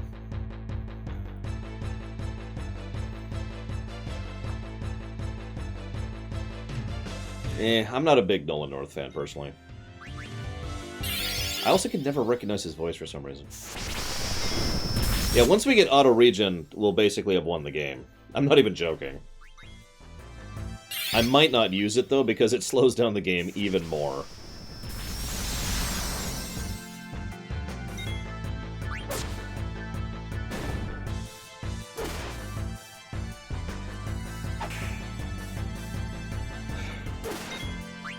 This is just my regular plug of the fact that I would kind of like to get to the point where we only do movie ruminations.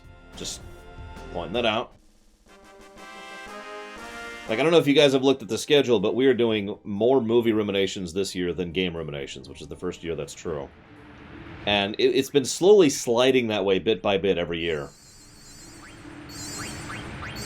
Every year we do more and more and more movie ruminations rather than game ruminations. And I am completely okay with that.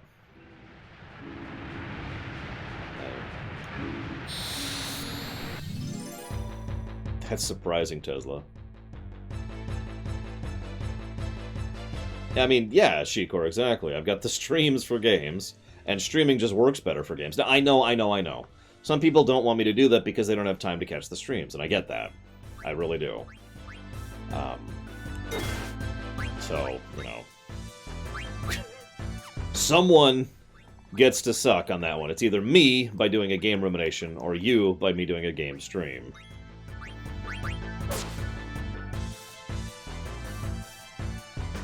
Although, that is why I go out of my way to make sure that all of the numbers and reasons for all the numbers are available in an easily findable and easily sortable source on the website.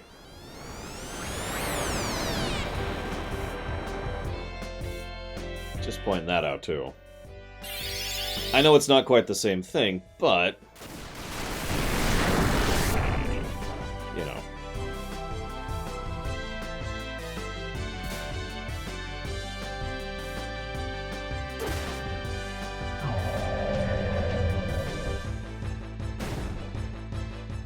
Well, yeah, there's also the fact that YouTube is slowly dying and literally getting worse every single year. Which... I had a thought.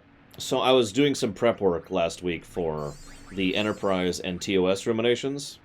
Yes, really.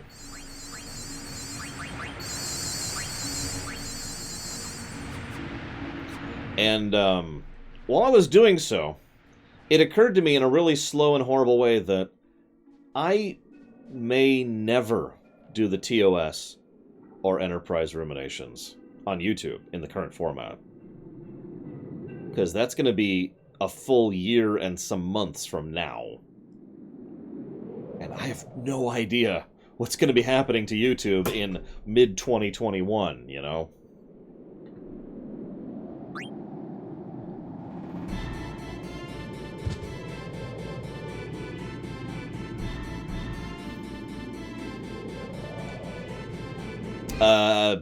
So, I don't know if you know this, Snufflegrunt, but I don't decide what I ruminate on. You guys do. So I don't have any plans one way or the other. That being said, The Last Jedi is on the forbidden list. That's basically the last option before losing my channel, Gnarlex, yes. If you don't see it on the list, then nobody recommended it. Requested it, excuse me. I voted for it.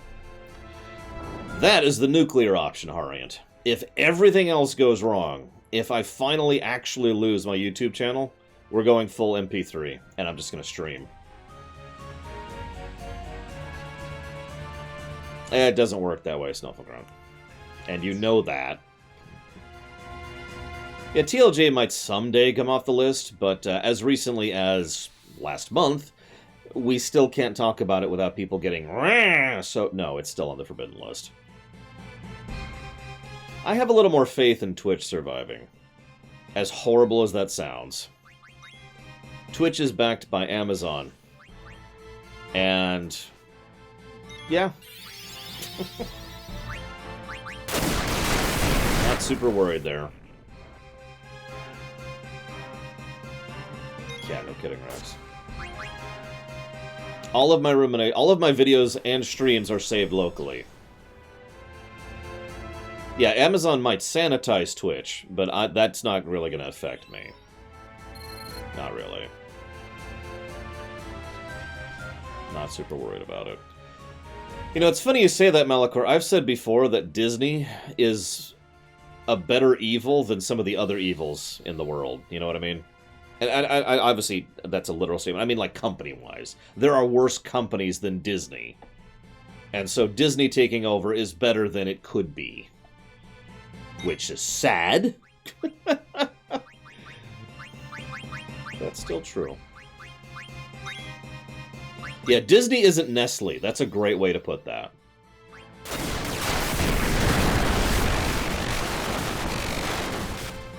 Disney isn't BlackRock, which is a real company, for those of you not aware.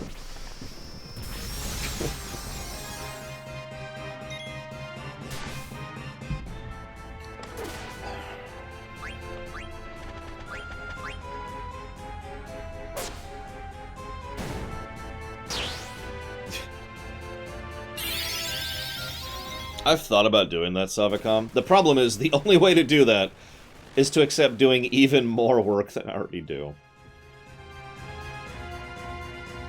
Yeah, BlackRock is not a pleasant company. They're getting better about that, Estes Flakes. I know. You know, inches, little steps. But they are getting better. Nintendo is. So that's something. So Gnarlix, and I think someone else earlier mentioned the Sci-Fi Debris thing. It's probably a good time to mention that Sci-Fi Debris does not host his videos locally. He uses an external source, like YouTube. And anybody who's been following Sci-Fi Debris knows that he has been having a hellacious amount of issues getting a stable videos provider. There's a reason he's changed video providers 6 times.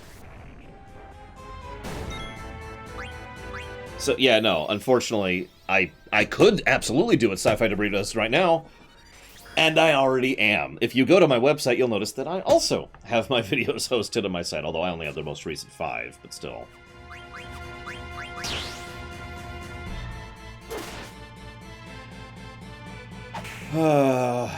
Anyways, yeah, let's talk about FF9. Can we talk about positive stuff, please? Like, I have enough stress in my life right now to not be freaking out about whether or not I'm going to be able to keep affording rent next year. So, FF9 sucks! It's the worst game ever! Now, okay, so I mentioned the excellent pacing in the first part of the game, which is basically going to end when we get to the Outer Continent, in my opinion. I don't remember which direction to send everyone, so let's go up, I think? Nope, I was wrong. I was supposed to send them right. They're dead! Super dead. Alright, so anyways, I don't feel bad because they're all gonna die anyway. So, spoiler alert.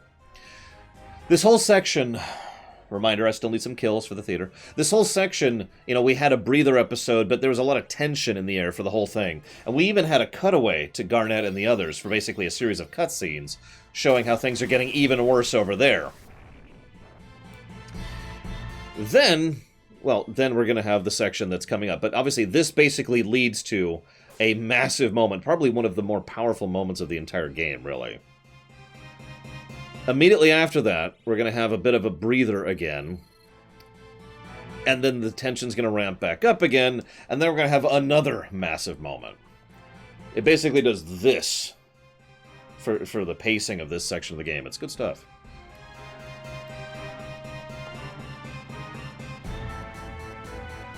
Seen my husband? No, he's really, really dead. Sorry, Cloud of the Stars, your character is dead. Yeah, then there's a very long breather. I don't remember. I don't remember. To the left! That was correct. Okay.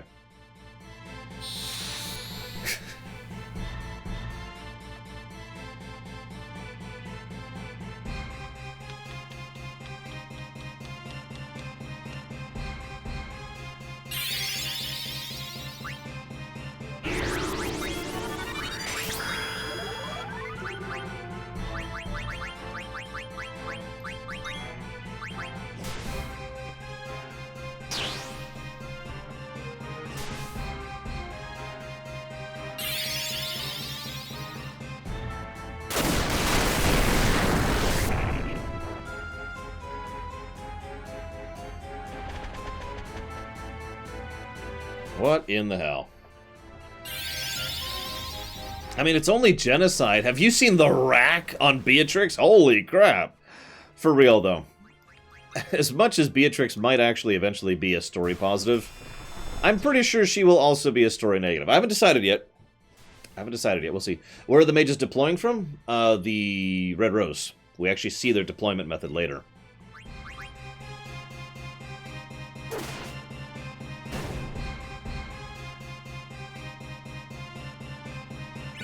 Also, the idea of using an airship as a teleport carrier for troops is actually a pretty cool idea. Let's recoup here really quick.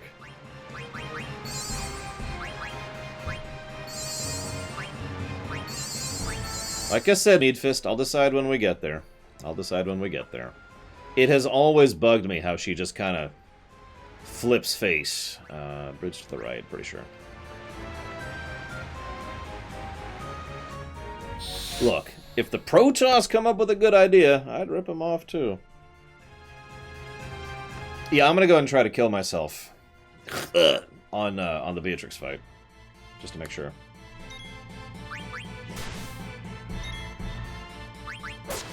See you around, Snufflegrunt. Hopefully. I can deal with that.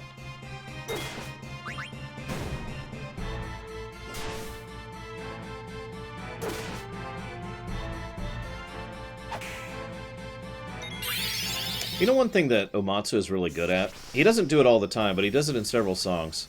He likes to use a piano as a bass. You know, basically using a piano as a bass instrument to establish a bass line. Well, you see, Tesla, it's a matriarchal society run by the women. Therefore...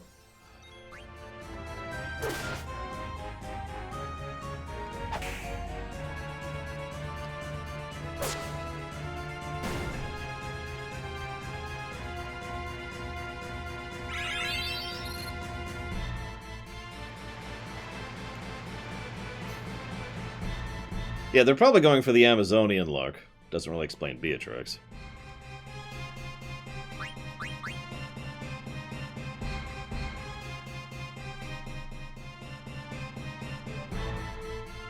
I think Platy voice is one of those two. I think.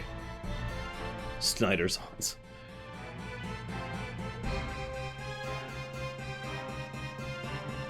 Zidane gives a little speech about how much he wants to protect everyone.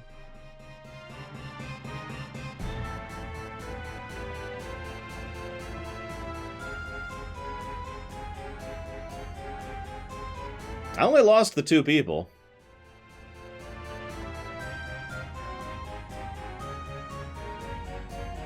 Time for Fratley to show up for his second scene of the game. Of 3. One of which is in the ending. Again, shoutouts to Mike from Resident Arc. For being a sport and voicing a character that I wasn't even ready yet.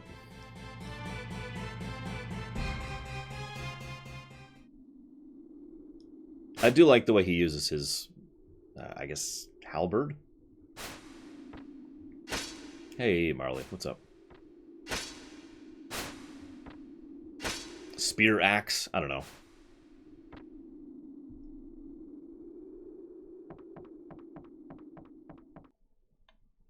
So yeah, he's the real General Leo of this game. Because he's here for 3 scenes. And he's pretty cool. Except for the fact that he lost his memory.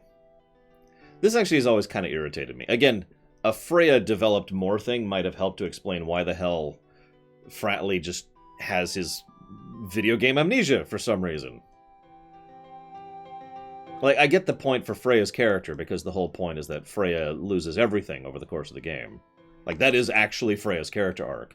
She goes through hell. She loses her friends. She loses her home. She loses her second home. She loses her kingdom. She loses her king. She loses her nation. She loses her lover. I suppose we could also add a few other things on the list, but you get the idea. She loses everything. And how Freya copes with that is basically her character arc.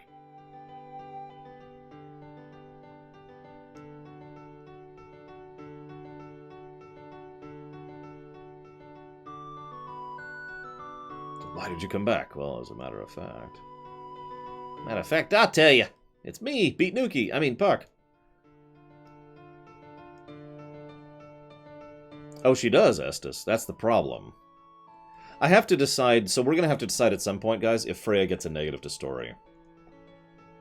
I don't think I'm going to, because we kind of talked about this in previous FFs, because all the FFs have this problem. Characters who have, like, a few good scenes, and then they just stop, right? Freya always struck me as one of the worst examples of that.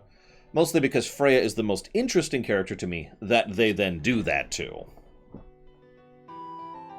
But that's been a thing since FF4, really. Every FF has at least one character that's not really developed.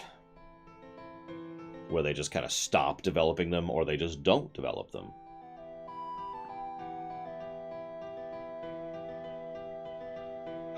Well, the actual answer to that, to quote, is their airships suck. I'm serious. The Alexandrian airships are basically non-military ready. And you're probably asking, why? Because that was part of the treaty that was forced on them by the superior military airships of Lindblum. It's one of the reasons why Burmecia doesn't have any airships at all.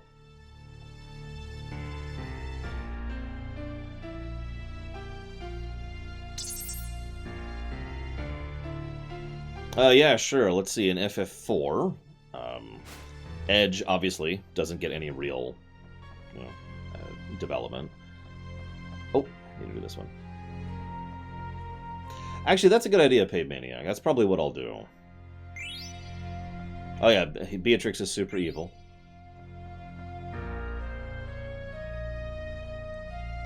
I had some very particular direction for... oh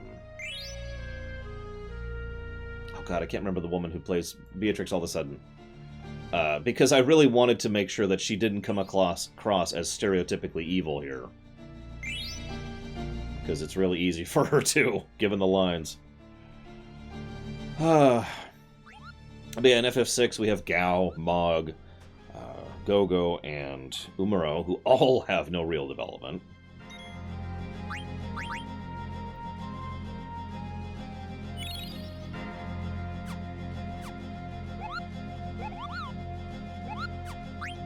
You know, I could complain about how stereotypical Beatrix is, but it's not the fact that she's a cliched, typical character that bothers me.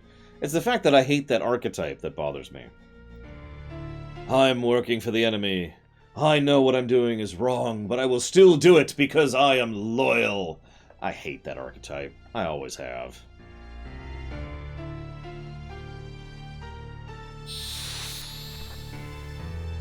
So we're going to commit suicide.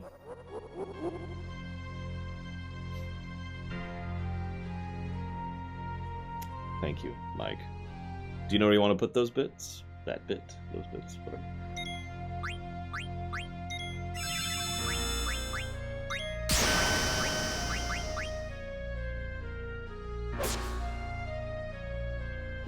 Yeah, so Steiner, Catabo.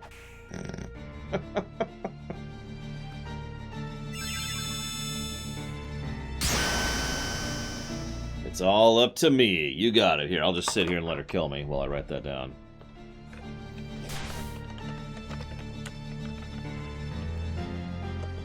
Chrono Trigger.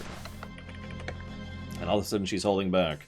Oh wow, yep, so you can actually game over on those fights. Holy crap. So that's actually, I know this is going to sound strange, but that makes them worse for me.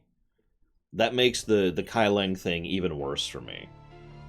Because you have to win so that she can then cheat.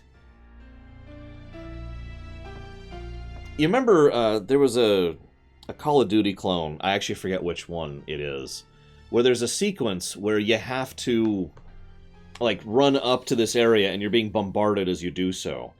And as you're running up, if you die, you go back. Once you finish running up to the spot, you die as part of a cutscene. And I always remember being like, oh, that drives me batty. For reasons I probably don't even have to explain.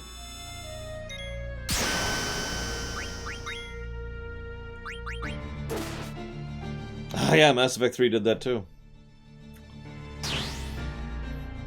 Mass Effect 3 has its issues. Like I said, we'll decide about Beatrix story-wise later, but I'm pretty sure she's going to get a negative to gameplay. I can't imagine she's not. But we're not really at the point where the story negative is there yet. Right now she's just a generic evil person.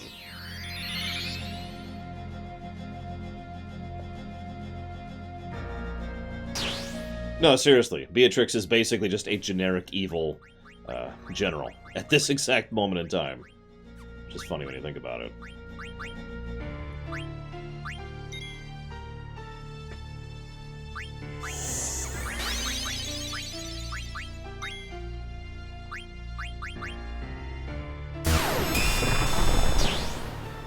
I know it's weird, Harriet.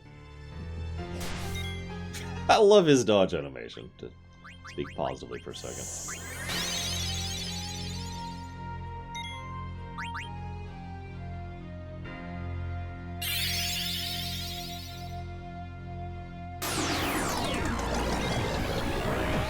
Ah!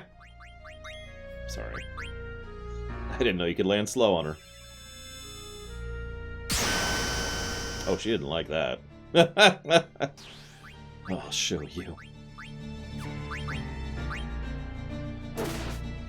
Kitsune Baba, that was it. Thank you, Platty. What are you doing here? I thought you were gone. Getting lunch. By the way, due to timing, after the upcoming cutscene, we're probably going to go ahead and cut for lunch then. No, I'm dead. As I should be.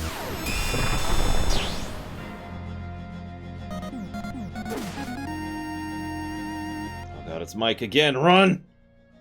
Wait.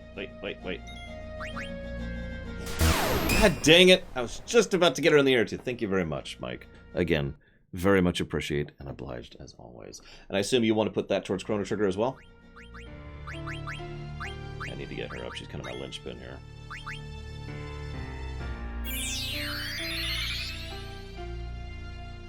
You got it. Chrono Trigger it is. Dang it. Get in the air! Ryokami, go! I'm gonna try and play it a little safe here. Yeah, Agrius is like, here.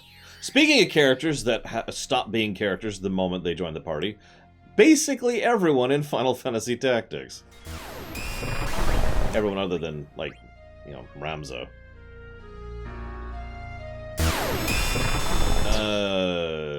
3 times, I think, Tesla? Something like that. Oh, no, 4 if we count the TAS.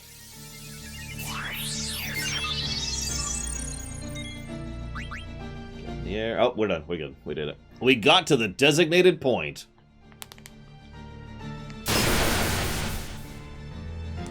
I love that. Doesn't even do anything.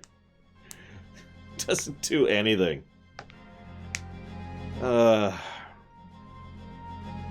She's too powerful. She has the cheat side of the Force. Oh,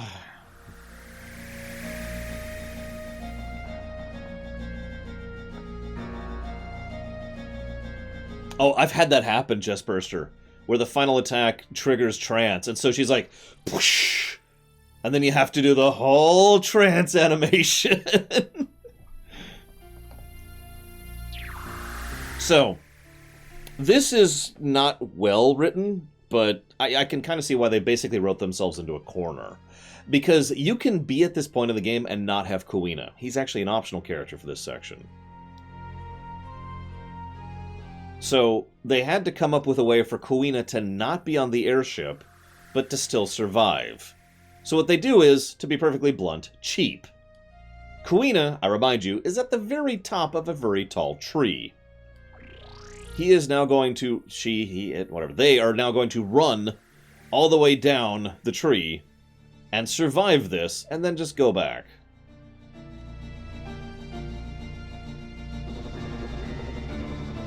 Sure.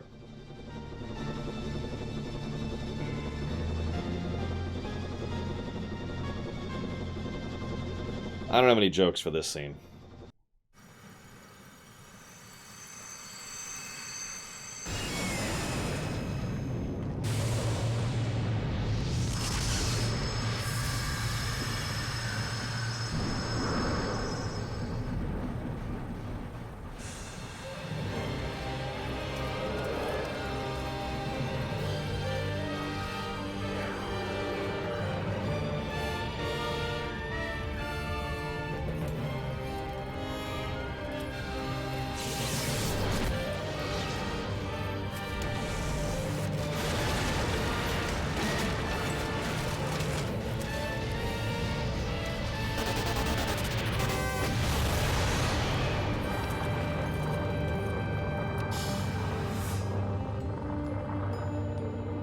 And that grin.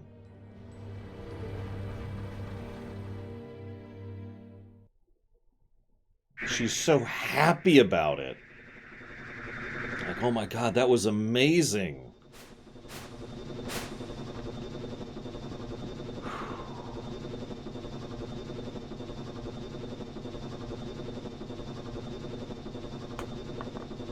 So, yeah.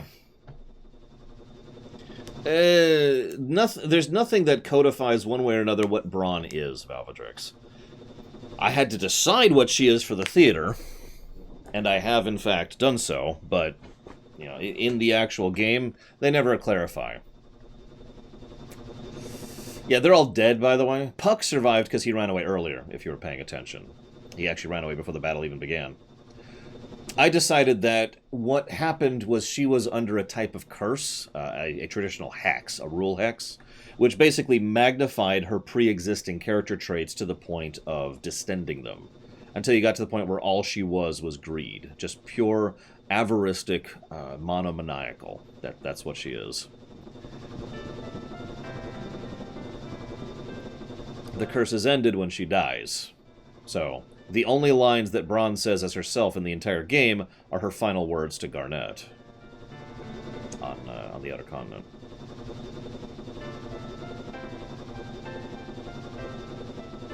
Thank you very much, Mr. Red, for the incredibly badly timed sub. Much appreciated. Thank you. I think I'm going to put that towards... Let's see, what's a game Mr. Red would hate? Final Fantasy Mystic Quest. That's a good idea. Do I feel Braun is more evil than Kuja? No. But again, the specific reason for that is because I think she is literally being mind-controlled. I think she is under a guise of sorts. The real Braun, we actually get a few insights into what Braun was like before the game begins, and by all accounts, she was actually a pretty upstanding and decent person. She was fully embraced the peace with Lindblom. She had good relations with Burmecia. She was part of the whole friendship circle that Sid the Eighth started. She took care of her people. You know, blah, blah, blah, blah, blah. No, I put it towards the head end, Mr. Red.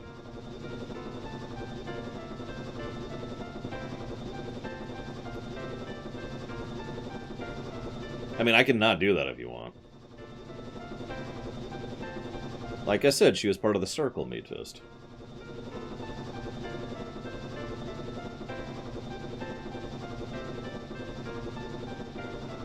One thing they never actually talk about, though, is... Really, Mr. Red? Okay, hang on. Is when exactly Braun became super fat. Because she didn't used to be.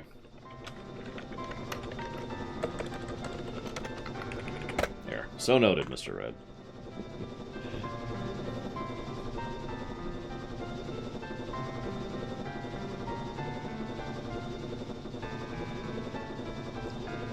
Now, these scenes are important because these help to flesh out Beatrix a little bit. But unfortunately, this is it. We get this scene, and then we get the next scene, which is when she turns face. Again, though, I'm getting ahead of myself. I'll decide when we get there.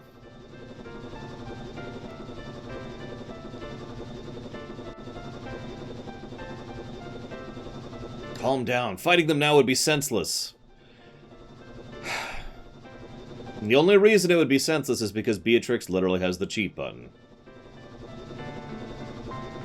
If not for that, we could actually go and just win the war right now and save a lot of lives in Lindblum. Just point it out. One interesting little tidbit that the game kind of highlights is the fact that Alexandria's hold on the continent is incredibly tenuous. You know, they mentioned that Alexandria conquers the continent.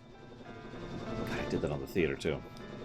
But they have no real way to maintain... Like, they have no way to occupy. Not really. They don't have the manpower. And their only threat is basically a nuke. And the moment that the actual airship fleet comes back for Lindblum... You know? And yeah, Lindblum is already basically breaking free while they're leaving. And in fact, if you'll pay attention, Alexandria... Oh, this minigame. Alexandria doesn't actually try to hold on to Lindblum at all.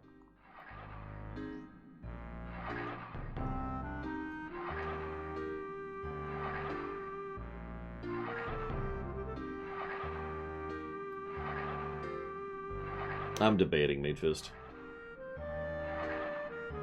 No, I know, Chestburster. Like, they literally take supplies, the gem, and I feel like there's something else from Lindblum, and then they just peace out. Like, nope, we're gone. We got what we wanted. And they take the fleet to the outer continent to go after Kuja. I just point that out because obviously Braun isn't really thinking about that because, you know, she's terrible. Oh yeah, that was the prototype, that's right. Braun is obviously not thinking long-term, and she's not thinking like a conquering regent or monarch. But I pointed out because if this was like EU4 or something like that, this is completely untenable. If Alexandria actually tried to hold their gains, they would be screwed. And probably self-destruct within a year. Damn it, almost made it. Almost made it. I need to stop for lunch, don't I?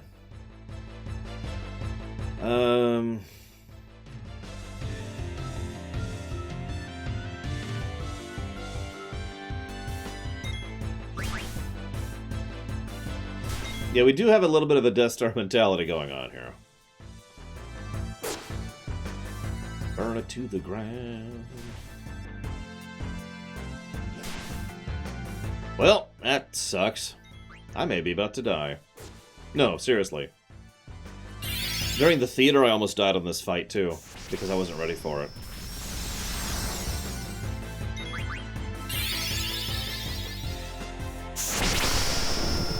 Like when I was recording for the theater.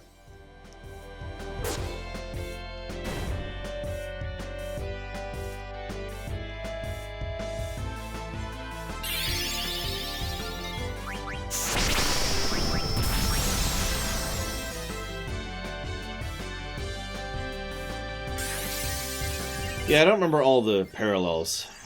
One of them goes to Freya, one of them goes to Amarant, one of them goes to Eiko. God damn it, I just healed! I'm just gonna hit you for half your health.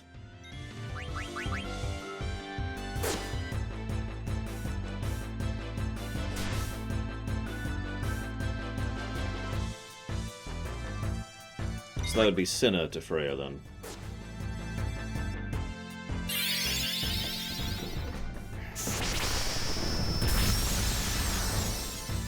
This is also one of the only infinite leveling spots in the whole game, although it's generally not considered worth doing it because you're going to nerf Eiko if you do it. So what I'm probably going to do is die.